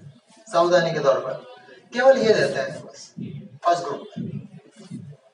हाँ, एग्जाम में क्वेश्चन सबसे आए हैं, कॉम्पिटिटिव एग्जाम में, भाई बोर्ड में तो आएगा नहीं, प्रैक्टिकल का सिलेबस है, लेकिन कॉम्पिटिटिव में तो अभी डी ब्लॉक में से एक क्वेश्चन पूछा था ना आपने, मर्करी से रिलेटेड था, इसके कंपैरेटिव टेस्ट से, तो मैंने कहा था इसका जवाब आपको क्वालिटेटिव एनालिसिस में मिलेगा,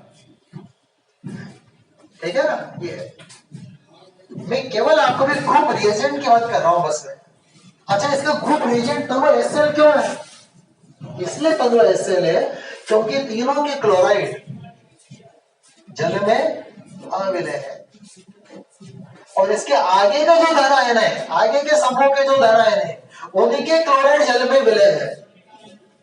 अब इसके आगे 5 समूह है, सेकंड, थर्ड, फोर्थ और फिफ्थ, सब में अलग अलग धनायन है, तो इसके आगे का जो समूह है उनके जो धनायन है उनके क्लोराइड तो वाटर सोल्यूबल है, और जो फर्स्ट ग्रुप के धनायन है इनके क्लोराइड वाटर इनसॉल्युबल यानी कि अल्प विलय है, जो अल्प विलय होगा वही अवक्षेपित होगा। इसलिए बड़ी सावधानी से ऐसे 3 धनायनों को चुनो सबसे पहले जिनकी क्लोराइड अल्प विलय हो, क्योंकि जो अल्प विलय होगा उसी के अवक्षेपित होने के चांसेस होंगे। अभी आगे बहुत सारे ग्रुप है, सब में अलग अलग कैटायन है, धनायन है, सब में अलग अलग भास्वरिक मूलक है, क्षारीय मूलक है, बट उनके क्लोराइड क्या है? वाटर सोल्यूबल है, लेकिन तीनों के क्लोराइड वाटर इनसॉल्युबल है। अच्छा, वाटर इनसॉल्युबल यानी क्या? अल्प विलय है, अल्प विलय। अच्छा, क्यों है? क्योंकि इनके क्लोराइड का सॉल्युबिलिटी प्रोडक्ट बहुत कम है और आगे के समूह के धनायनों का सॉल्युबिलिटी प्रोडक्ट बहुत ज्यादा है। आगे के समूह के धनायनों के क्लोराइडों का विलेयता गुणनफल ज्यादा है, इसलिए वो तो घुले हुए रहेंगे, इनका विलेयता गुणनफल कम है, इसलिए ये प्रेसिपिटेट हो जाएंगे। अब फिर इसका कंफर्मेटिव टेस्ट भी करते हैं फिर आगे, क्योंकि व्हाइट प्रेसिपिटेट का मतलब तीनों में से एक है। अब तीनों में से कौन सा है, इसके लिए फिर आगे टेस्ट की सीरीज है। उस सफेद अवक्षेप में पानी डाल के उसको उबालते हैं अवक्षेप को, यदि उबलते पानी में अवक्षेप घुल जाए तो PbCl2 है, नहीं घुले तो सिल्वर या मर्क्यूरस है। फिर ऐसा टेस्ट लगाते हैं। फिर जो सफेद अवक्षेप आया ना, उस अवक्षेप को आपने दूसरे टेस्ट में ट्रांसफर किया, पानी डाला, उसको बॉईल किया, यदि उबलते पानी में ये व्हाइट PPT डिसॉल्व हो जाए तो क्या होगा? लेड Pb+2 है। फिर नहीं डिसॉल्व हो, इन दोनों में से कोई एक, अब मान लो घुल गया, घुलने का मतलब है Pb+2 हो सकता है, तो कंफर्म करो Pb+2 है, फिर इसका आगे टेस्ट है। तो गर्म जो सॉल्यूशन है ना, उबलता सॉल्यूशन, उसके 2 पार्ट कर लेते हैं, एक पार्ट में पोटेशियम आयोडाइड का सॉल्यूशन डालते हैं तो PbI2 का पीले रंग का अवक्षेप बनता है। अब कंफर्म हो गया Pb+2 ही है। ऐसे कंफर्मेटिव टेस्ट की पूरी है सीरीज होती है। अच्छा, यदि ये नहीं घुला तो दोनों में से कोई एक है। अब दोनों में से कौन सा है? अब हमको वापस कॉम्प्लेक्स बनाइए। हमको पता है कि AgCl अमोनिया के साथ क्रिया करके एक वैलेंशियल कॉम्प्लेक्स बनाता है, diamine silver chloride, diamine silver chloride. तो जो सफेद अवक्षेप जो गर्म पानी में नहीं घुला उसे अमोनिया सॉल्यूशन डाल देते हैं, डालते यदि वो घुल जाए तो फिर सिल्वर है, और नहीं घुले तो फिर वो मर्क्यूरस है। ऐसे टेस्ट की एक सीरीज चलती पूरी। तो कर फिलहाल मैं समोभिकरण की बात कर रहा हूं यहां पर। तो फर्स्ट ग्रुप का अधिकरण, सेकंड ग्रुप में दो ग्रुप है, सेकंड ए और सेकंड बी। तो देखिए सेकंड ए और सेकंड ए में 5 अलग अलग धनायन है। कौन से? देखो एक तो मर्क्यूरी Pb+2, Pb+2 फर्स्ट में भी है सेकंड में भी है, Pb+2, Cu+2, Bi+3 और Cd+2, ये सेकंड ए में है। सेकंड बी में 4 धनायन है, स्टेनस, स्टेनिक, आर्सेनिक और एंटीमनी।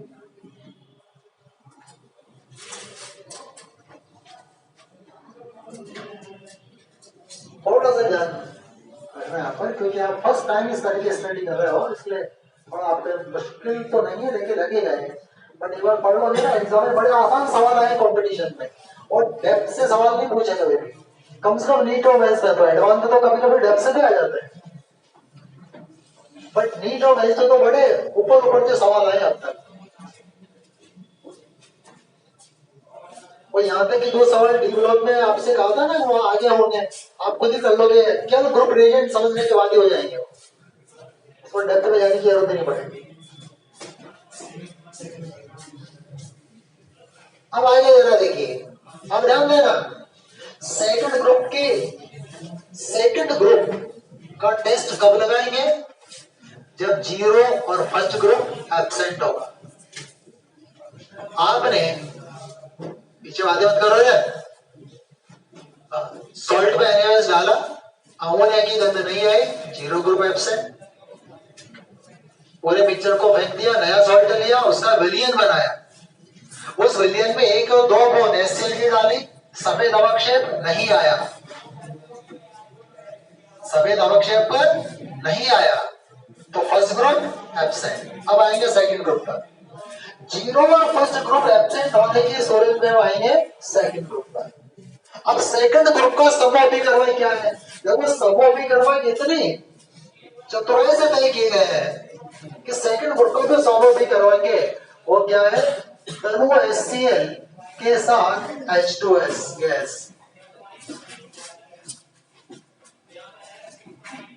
ध्यान देना यहाँ पर, तनु HCl और उसके बाद में H2S गैस। केमिस्ट्री के लैब में एक एपरेटस रखा रहता है जिसको बोलते हैं कीप उपकरण, कीप एपरेटस। उस एपरेटस में कंटिन्यूअसली H2S गैस बनती रहती है। अब आपने क्या किया, साल्ट का सॉल्यूशन बनाया, HCl डाला, अवक्षेप नहीं आया, तो HCl तो आप डाल ही चुके हैं उसमें, अब क्या डालना होगा आपको? H2S। अच्छा भी HCl न डालते सीधा H2S प्रोवाइड करते तो बहुत बड़ी गड़बड़ हो जाती। गड़बड़ी हो जाती कि सेकंड ग्रुप के साथ साथ जो आगे के ग्रुप है वो भी प्रेसिपिटेट हो जाता है सेकंड में। यहाँ पर सॉल्युबिलिटी प्रोडक्ट का रोल है, मेजर रोल है सॉल्युबिलिटी प्रोडक्ट का। तो जो सवाल था ना आपका डी ब्लॉक में कुछ 1-2 सवाल कुछ इसी से रिलेटेड थे।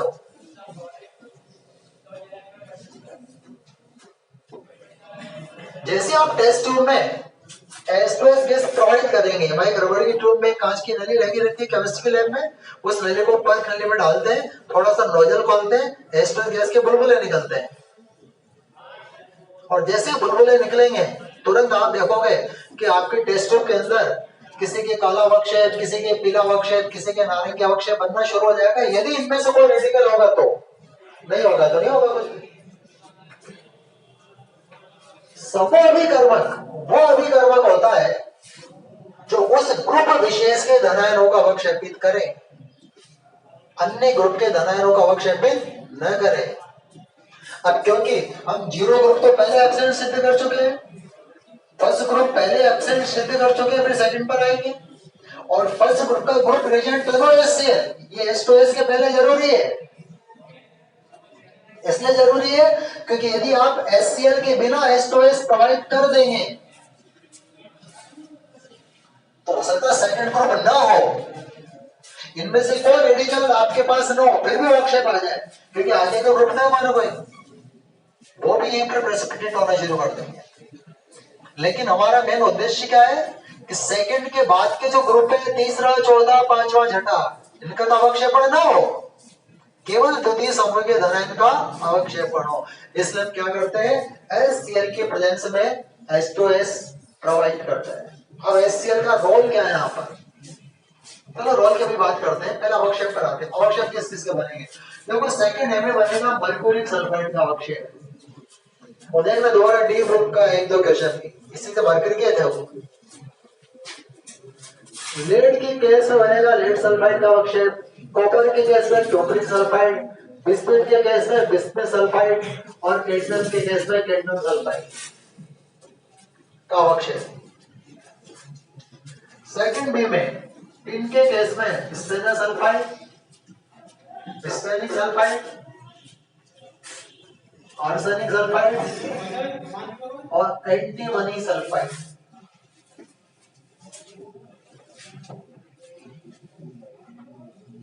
अब इनके कलर देखिए, इसके कलर देखिए, देखो मर्क्यूरिक सल्फाइड से लेकर के बिस्मुथ सल्फाइड तक होता है काला अवक्षेप, ब्लैक कलर का पीपीटी। कैडमियम सल्फाइड के केस में हल्का पीला अवक्षेप,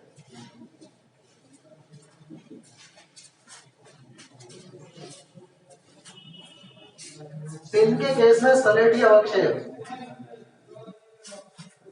आर्सेनिक सल्फाइड केस में नारंगी रंग का अवक्षेप, एंटीमनी सल्फाइड केस में गहरा पीला अवक्षेप।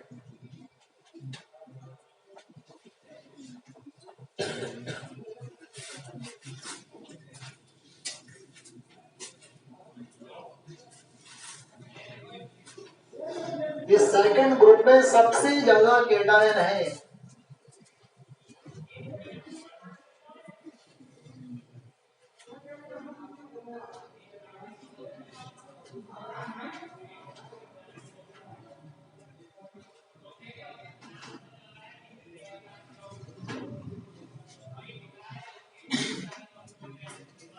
अब प्रैक्टिकल को आसान बनाने के लिए एग्जामिनेशन में यहाँ पर टीचर जो इंटरनल टीचर होते हैं जो आपको पढ़ाते हैं वो कुछ चतुराई करते हैं यहाँ पर, क्योंकि एक्सटर्नल तो अपने हिसाब से रहेगा, कुछ चतुराई करते हैं और साल भर बता देते हैं पहले से बच्चे को। वो क्या करते हैं, क्योंकि काला अवक्षेप तो 4 की वजह से आ रहा है, अब बच्चे ने स्पेस प्रोवाइड की, काला अवक्षेप आ गया। अब चारों के टेस्ट श्रृंखला है। फिर अब जो आपके सवाल था ना डी ब्लॉक में, उस पर आ रहा हूं मैं, दोबारा जाके पढ़ लेना। सवाल ये था, इस काले अवक्षेप को क्या करते हैं, नाइट्रिक एसिड में डिसॉल्व करते हैं, नाइट्रिक एसिड गर्म करते हैं। यदि ये काला अवक्षेप नाइट्रिक एसिड में घुल जाए तो इन तीन में से कोई एक है, या तो लेड या कॉपर या बिस्मुथ। न घुले तो मर्क्यूरी है। उस सवाल में यही था, आपने सवाल पूछा था ना एक, मैंने कहा था आगे प्रैक्टिकल केमिस्ट्री से जुड़ा हुआ सवाल है। वो सवाल ये था, मर्क्यूरी का एक था उसके अंदर। ये लैंग्वेज है, देखो जैसे कई धातु का सल्फाइड जो नाइट्रिक अम्ल में से क्रिया नहीं करता, तो कौन सा सल्फाइड है? तो 4 सल्फाइड थे, एक उसमें मर्क्यूरी क्यों था, ये आंसर था उसका। तो 4 काले रंग के अवक्षेप आ गए ना, 4 में से कोई है क्या आपके पास? तो जैसे ब्लैक कलर का अवक्षेप आया, उस अवक्षेप को आप टेस्ट ट्यूब में ट्रांसफर करेंगे दूसरे में, और क्या डालेंगे, नाइट्रिक एसिड, गर्म करेंगे। यदि वो नाइट्रिक एसिड में न घुले तो मर्क्यूरी है, घुल जाए तो भाग्य 3 में से कोई एक है। ऐसे टेस्ट होता है।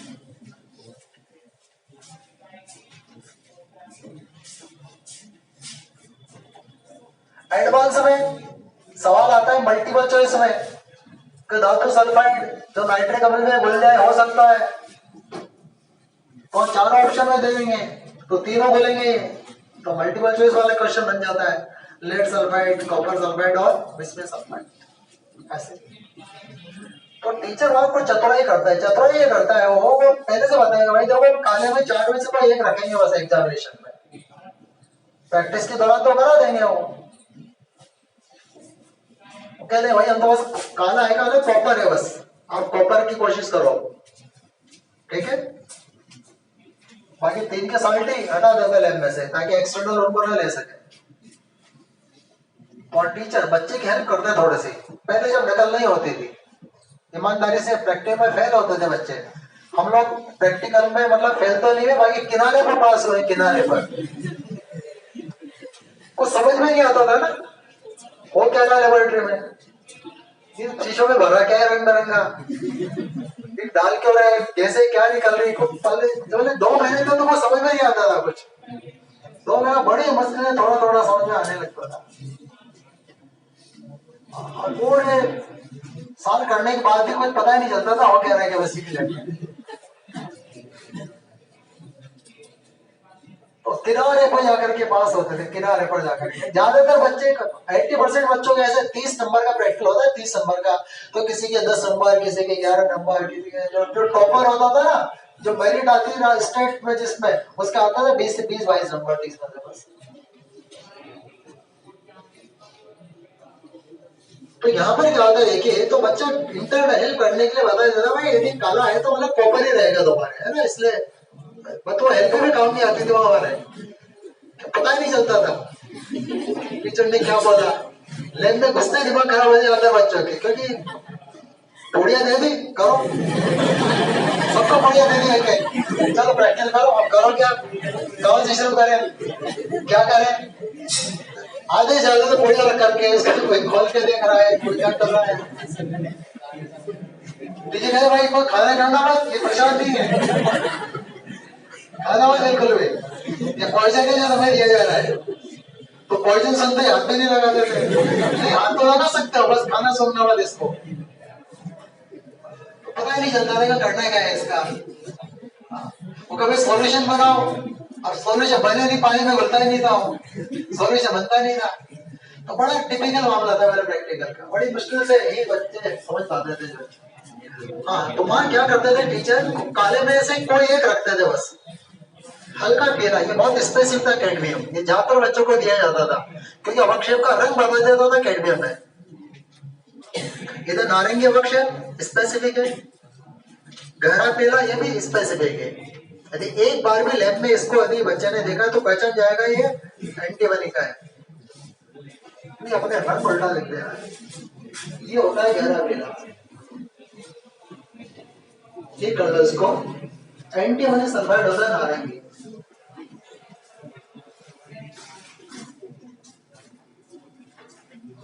अब ये जरा देखिए HCl का रोल क्या है, देखिए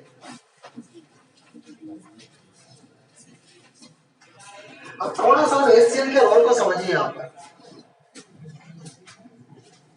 और आपके नोटबुक के अगले पेज पर, क्योंकि इस पर तो टेबल भी चलेगी, इसके रोल को नोट भी कर लीजिए। देखो HCl एक स्ट्रॉन्ग एसिड है, HCl जो H+ और क्लोराइड आयन देता है, और H2S ये वीक एसिड है जो H+ और सल्फाइड आयन देता है। जो आपके धातु धनायन है ये सल्फाइडों के रूप में अवक्षेपित होता है, इनको अवक्षेपित करने के लिए क्या चाहिए, सल्फाइड आयन। अच्छा, HCl की उपस्थिति बताइए कि H2S का आयनन को बढ़ाएगी या घटाएगी, H2S की उपस्थिति में HCl की उपस्थिति H2S के आयनन को बढ़ाएगी घटाएगी, घटाएगी, क्योंकि समय प्रभाव है, घटाने से सल्फाइड आयनों की सांद्रता घटेगी, घटाने से सल्फाइड आयनों की सांद्रता घटेगी, और उस सल्फाइड आयनों की घटी हुई सांद्रता में भी द्वितीय समूह के धनायन अवक्षेपित हो जाते हैं, लेकिन जो आगे के समूह है उनके धनायन अवक्षेपित नहीं होते घटी हुई सांद्रता में। ध्यान देना, HCl ने क्या किया, H2S का आयन को कम कर दिया, इससे सल्फाइड आयन बहुत कम मिले, बहुत कम प्राप्त हुए। लेकिन सल्फाइड आयनों की उस कम सांद्रता में भी द्वितीय समूह के धनायन तो अवक्षेपित हो गए, लेकिन जो आगे के समूह हैं उनके धनायन अवक्षेपित नहीं हुए। अब ऐसा क्यों हुआ कि सल्फाइड आयनों की अल्प सांद्रता में भी द्वितीय समूह के धनायन तो अवक्षेपित हो गए, लेकिन आगे के समूह के धनायन अवक्षेपित नहीं हुए। ऐसा क्यों हुआ? जो आपने पढ़ा कल तक यहाँ सॉल्युबिलिटी प्रोडक्ट, उसके बेस पर क्या कोई जवाब दे सकता हो?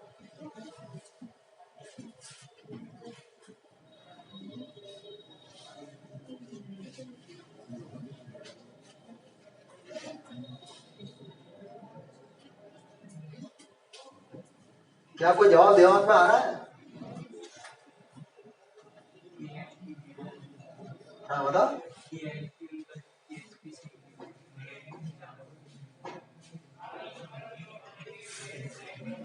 इसने कहा कि सल्फाइड आयनों की कम सांद्रता में भी इनका KIP KSP से ज्यादा हो गया। क्यों ज्यादा हो गया भाई? क्योंकि इनका KSP बहुत कम होता है, क्योंकि द्वितीय समूह के धनायनों के सल्फाइडों का सॉल्युबिलिटी प्रोडक्ट बहुत ही कम है, जरूरत से ज्यादा कम है। किसी का 10⁻⁻36, किसी का 10⁻⁻50, इतना कम है। और सॉल्युबिलिटी प्रोडक्ट जितना कम होगा अवक्षेपण उतना ही आसान हो जाएगा। और सेकंड के बाद आगे के जो समूह है उनके धनायनों के सल्फाइडों का KSP ज्यादा है, तो उनको अवक्षेपित करने के लिए सल्फाइड आयनों की सांद्रता ज्यादा चाहिए, ज्यादा सांद्रता चाहिए। यदि हम डायरेक्ट H2S पास कर देते तो सल्फाइड आयन ज्यादा मिलते, और सल्फाइड आयन ज्यादा मिलते तो द्वितीय के साथ साथ आगे का भी कोई धनायन होता है यदि, तो वो भी अवक्षेपित हो जाता। बट हमको आगे के समूह के धनायनों का अवक्षेपण तो रोकना है, खाली द्वितीय समूह के धनायनों का अवक्षेपण करना है। इसलिए हमने क्या किया, H2S के पहले HCl डाला, ताकि H+ आयन के समान प्रभाव से H2S का आयन कम हो गया। इससे सल्फाइड आयनों की इतनी ही सांद्रता मिली ताकि द्वितीय समूह के धनायनों के सल्फाइडों के लिए KIP KSP से ग्रेटर हो जाए, ताकि तो अवक्षेपित हो जाएंगे। लेकिन आगे के समूह के धनायनों के सल्फाइडों के लिए KIP KSP से लेस देन रहे, ताकि वो सॉल्युबल ही रहेंगे। तो इसकी वजह ये जितनी भी सल्फाइड है ना द्वितीय समूह के, mercuric sulphide, cupric sulphide, lead sulphide, bismuth sulphide, cadmium sulphide, stannic sulphide, arsenic sulphide, antimony sulphide, इन सारे सल्फाइडों के सॉल्युबिलिटी प्रोडक्ट बहुत कम होते हैं। इसलिए HCl की प्रेजेंस में भी इनका प्रेसिपिटेशन हो जाता है, ये इसकी वजह है। और समझ में आ गया? चलो अब आ जाइए तीसरे थर्ड ग्रुप में। देखो थर्ड ग्रुप में 3 धनायन हैं, फेरिक, एल्यूमिनियम और क्रोमियम। फेरिक, एल्यूमिनियम और क्रोमियम।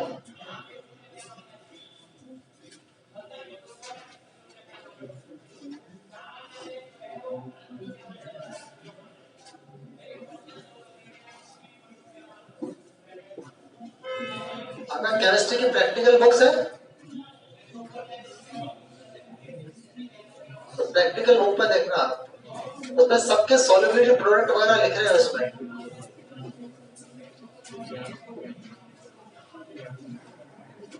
चलो आगे देखिए।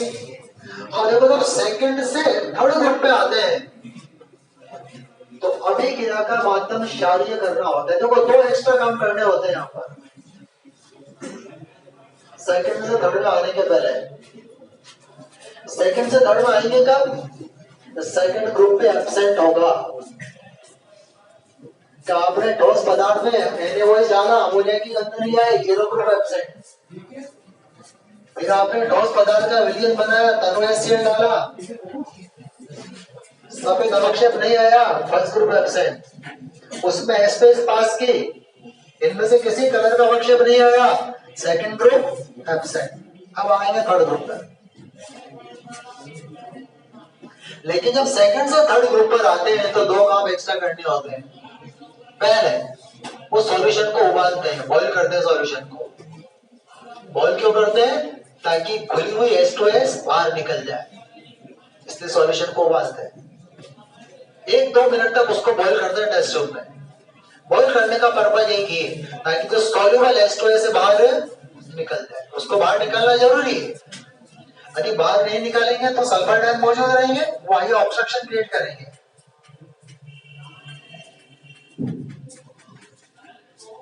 उसके बाद उसमें थोड़ा सा नाइट्रिक एसिड डाल के फिर गर्म करते हैं। नाइट्रिक एसिड इसलिए डालते हैं क्योंकि थर्ड ग्रुप में आयरन है, और आयरन Fe+3 के रूप में है, Fe+2 के रूप में नहीं है। और आपको जो साल्ट दिया गया है, हो सकता है Fe+2 का साल्ट हो सकता है आपने टीचर को आपने फेरस सल्फेट दिया हो, तो फेरस सल्फेट तो फेरस आयन है ना, तो फेरस को फेरिक में ऑक्सीकृत करने के लिए हम क्या करते हैं? नाइट्रिक एसिड डालते हैं। नाइट्रिक एसिड में नाइट्रेट आयन प्रबल ऑक्सीकारक होता है, वो फेरस को फेरिक में ऑक्सीकृत कर देता है। अच्छा, यदि हो सकता है कि हम आपको साल्ट फेरिक ही दिया गया हो, ध्यान देना, हो सकता है आपको साल्ट क्या दिया हो, ये देखो फेरस सल्फेट न दे करके हो सकता है हमने फेरिक क्लोराइड दे दिया,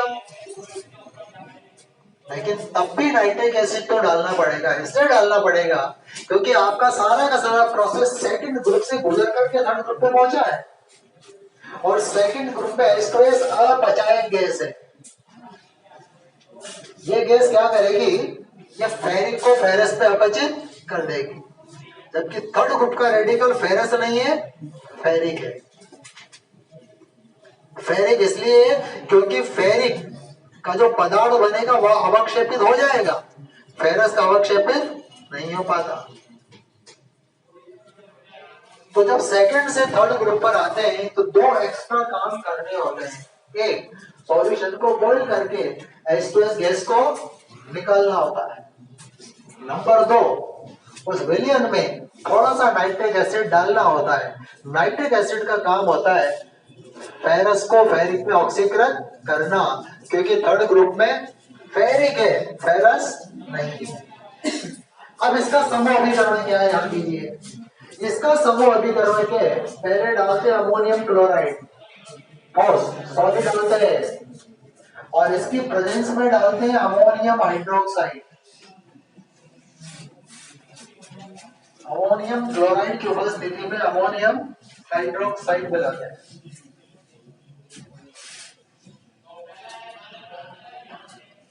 अब अवक्षेप किसका बनता है? आयरन होने पर बनेगा फेरिक हाइड्रोक्साइड का अवक्षेप, एल्यूमिनियम होने पर बनता है एल्यूमिनियम हाइड्रोक्साइड का अवक्षेप, और क्रोमियम होने पर बनता है क्रोमियम हाइड्रोक्साइड का अवक्षेप। ये थर्ड ग्रुप बहुत ही आसान ग्रुप है। आसान इसलिए क्योंकि तीनों अवक्षेप के अलग अलग रंग है और बड़ी आसानी से मेमोराइज होने वाले कलर है। देखो, आयरन हाइड्रोक्साइड का कलर होता है लाल भूरा, एल्यूमिनियम हाइड्रोक्साइड का कलर होता है श्वेत, और क्रोमियम हाइड्रोक्साइड का कलर होता है हरा, ग्रीन कलर होता है।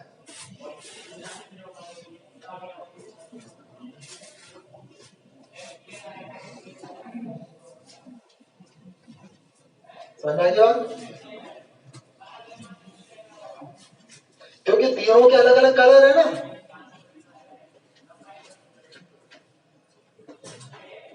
तिरंगे झंडे के जो 3 रंग है वो यहाँ पर 3 कलर होते हैं, और उसी क्रम में सबसे ऊपर वो लाल भूरा रंग होता है, कैसे रंग जिसको बोलते हैं, बीच में व्हाइट होता है और ग्रीन होता है। वो 3 कलर यहाँ पर है।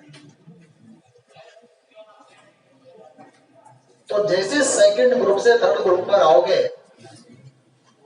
और NH4Cl डाल के अमोनियम हाइड्रोक्साइड डालेंगे, यदि लाल भरा अवक्षेप आए तो आयरन है, सफेद आए तो एल्यूमिनियम है, और हरा आए तो क्रोमियम है। अवक्षेप का कलर ही बता देता है। हालांकि आगे इनका और कंपैरेटिव टेस्ट है। अब यहाँ भी देखिए विलेय का गुणनफल और समान प्रभाव दोनों का इस्तेमाल किया है को। अब देखो अवक्षेप किसकी वजह से हो रहा है? हाइड्रोक्साइड आयन की वजह से। कि आपके साल्ट में देखो मान लीजिए आयरन था, फेरिक था आपके साल्ट में Fe+3, अमोनियम हाइड्रोक्साइड से फेरिक आयन आया और अवक्षेपित हो गया फेरिक हाइड्रोक्साइड। तो भाई अवक्षेप करने के लिए तो हाइड्रोक्साइड आयन चाहिए ना, ठीक है ना? फिर NH4Cl क्यों डालना है? अच्छा क्या NaOH डाल सकते हैं क्या हम? नहीं डाल सकते NH4OH डालना है और अमोनियम क्लोराइड के बाद डालना है। अब आखिर अमोनियम क्लोराइड का रोल क्या है यहाँ पर देखिए, उसको समझिए। देखो अमोनियम क्लोराइड प्रबल वैद्युत अपघट्य है, ये प्रबल वैद्युत अपघट्य है जो अमोनियम और क्लोराइड आयन देता है, स्ट्रॉन्ग इलेक्ट्रोलाइट है। और जो अमोनियम हाइड्रोक्साइड है ये वीक इलेक्ट्रोलाइट है, वीक बेस है ये।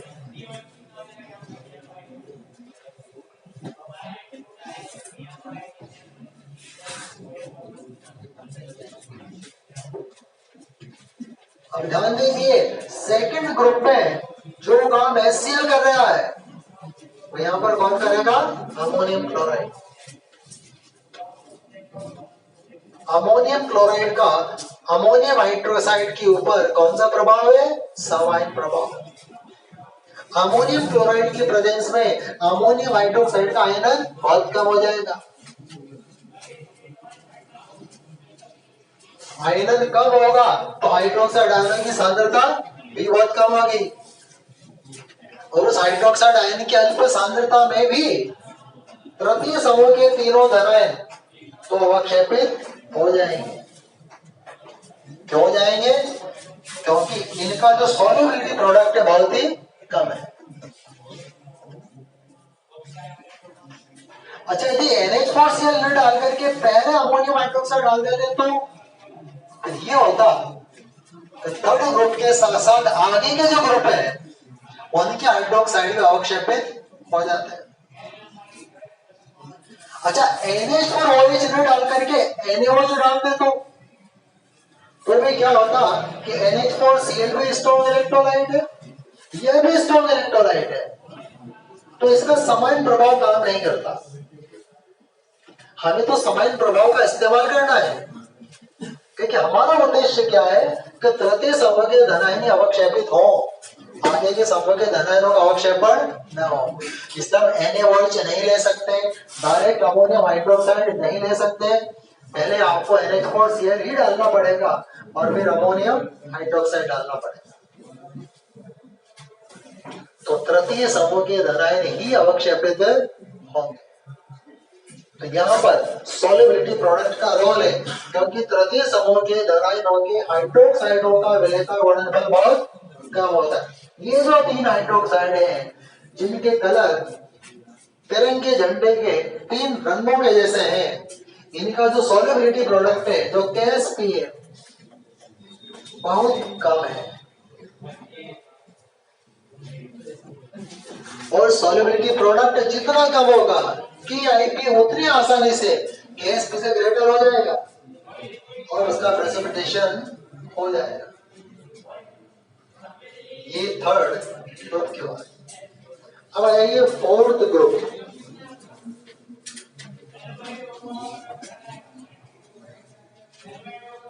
देखो फोर्थ ग्रुप में 4 केटायन है। कौन कौन से? निकल, कोबाल्ट, मैग्नीज और जिंक। निकल, कोबाल्ट, मैग्नीज और जिंक।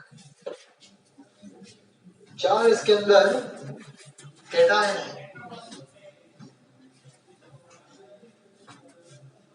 अब इसका समूह अभिकर्मक,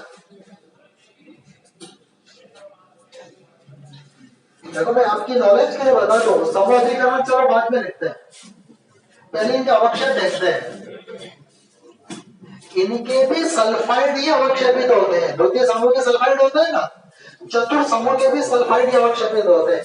यानी कि निकल के केस में निकल सल्फाइड, कोबाल्ट के केस में कोबाल्ट सल्फाइड, मैग्नीज के केस में मैग्नीज सल्फाइड और जिंक के केस में जिंक सल्फाइड। इनके कलर, निकल और कोबाल्ट सल्फाइड का कलर होता है काला। MnS इसका कलर होता है बादामी और जिंक सल्फाइड का कलर होता है श्वेत।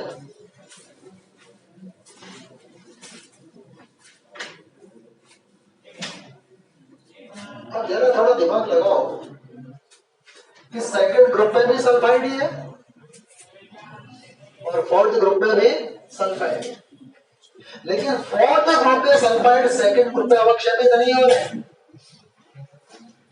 ध्यान देना, फोर्थ ग्रुप के सल्फाइड सेकंड ग्रुप में अवक्षेपित नहीं हो रहे। क्यों नहीं हो रहे? क्योंकि सेकंड ग्रुप के धातुओं के सल्फाइडों के केस भी बहुत कम है।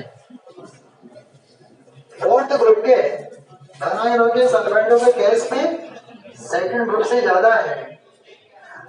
तो यहाँ भी H2S तो चाहिए, इनको अवक्षेपित करने के लिए सल्फाइड आयनों की ज्यादा सांद्रता चाहिए। अब ज्यादा सांद्रता कैसे मिलेगी? ज्यादा सांद्रता कैसे मिलेगी? अकल लगाओ थोड़ी सी। विषम आयन प्रभाव कैसे मिलेगी? विषम आयन प्रभाव, करेक्ट। अच्छा, अम्ल का तो समान प्रभाव है, तो विषम आयन के क्या डालना पड़ेगा? क्षार डालना पड़ेगा। यहाँ का समूह अभिकर्मक के क्षार के रूप में लेते हैं अमोनियम हाइड्रोक्साइड और उसकी प्रेजेंस में H2S।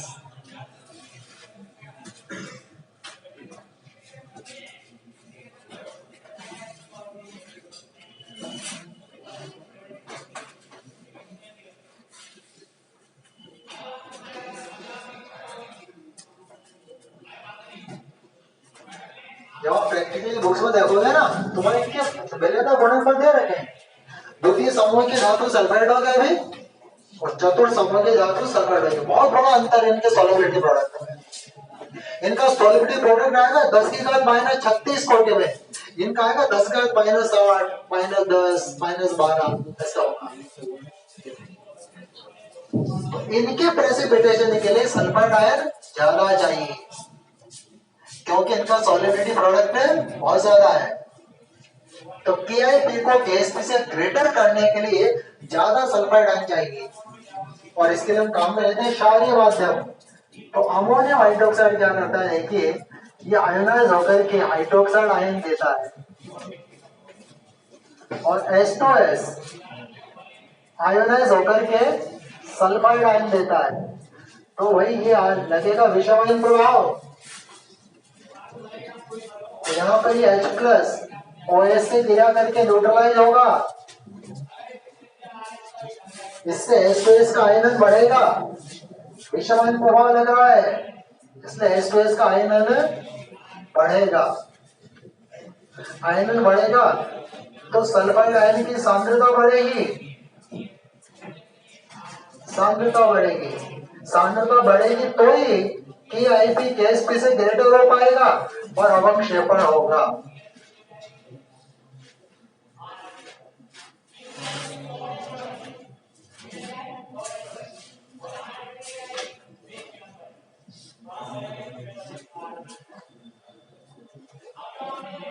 और अनेक बार कॉम्पिटिटिव एग्जाम में इसी तरह के सवाल आए।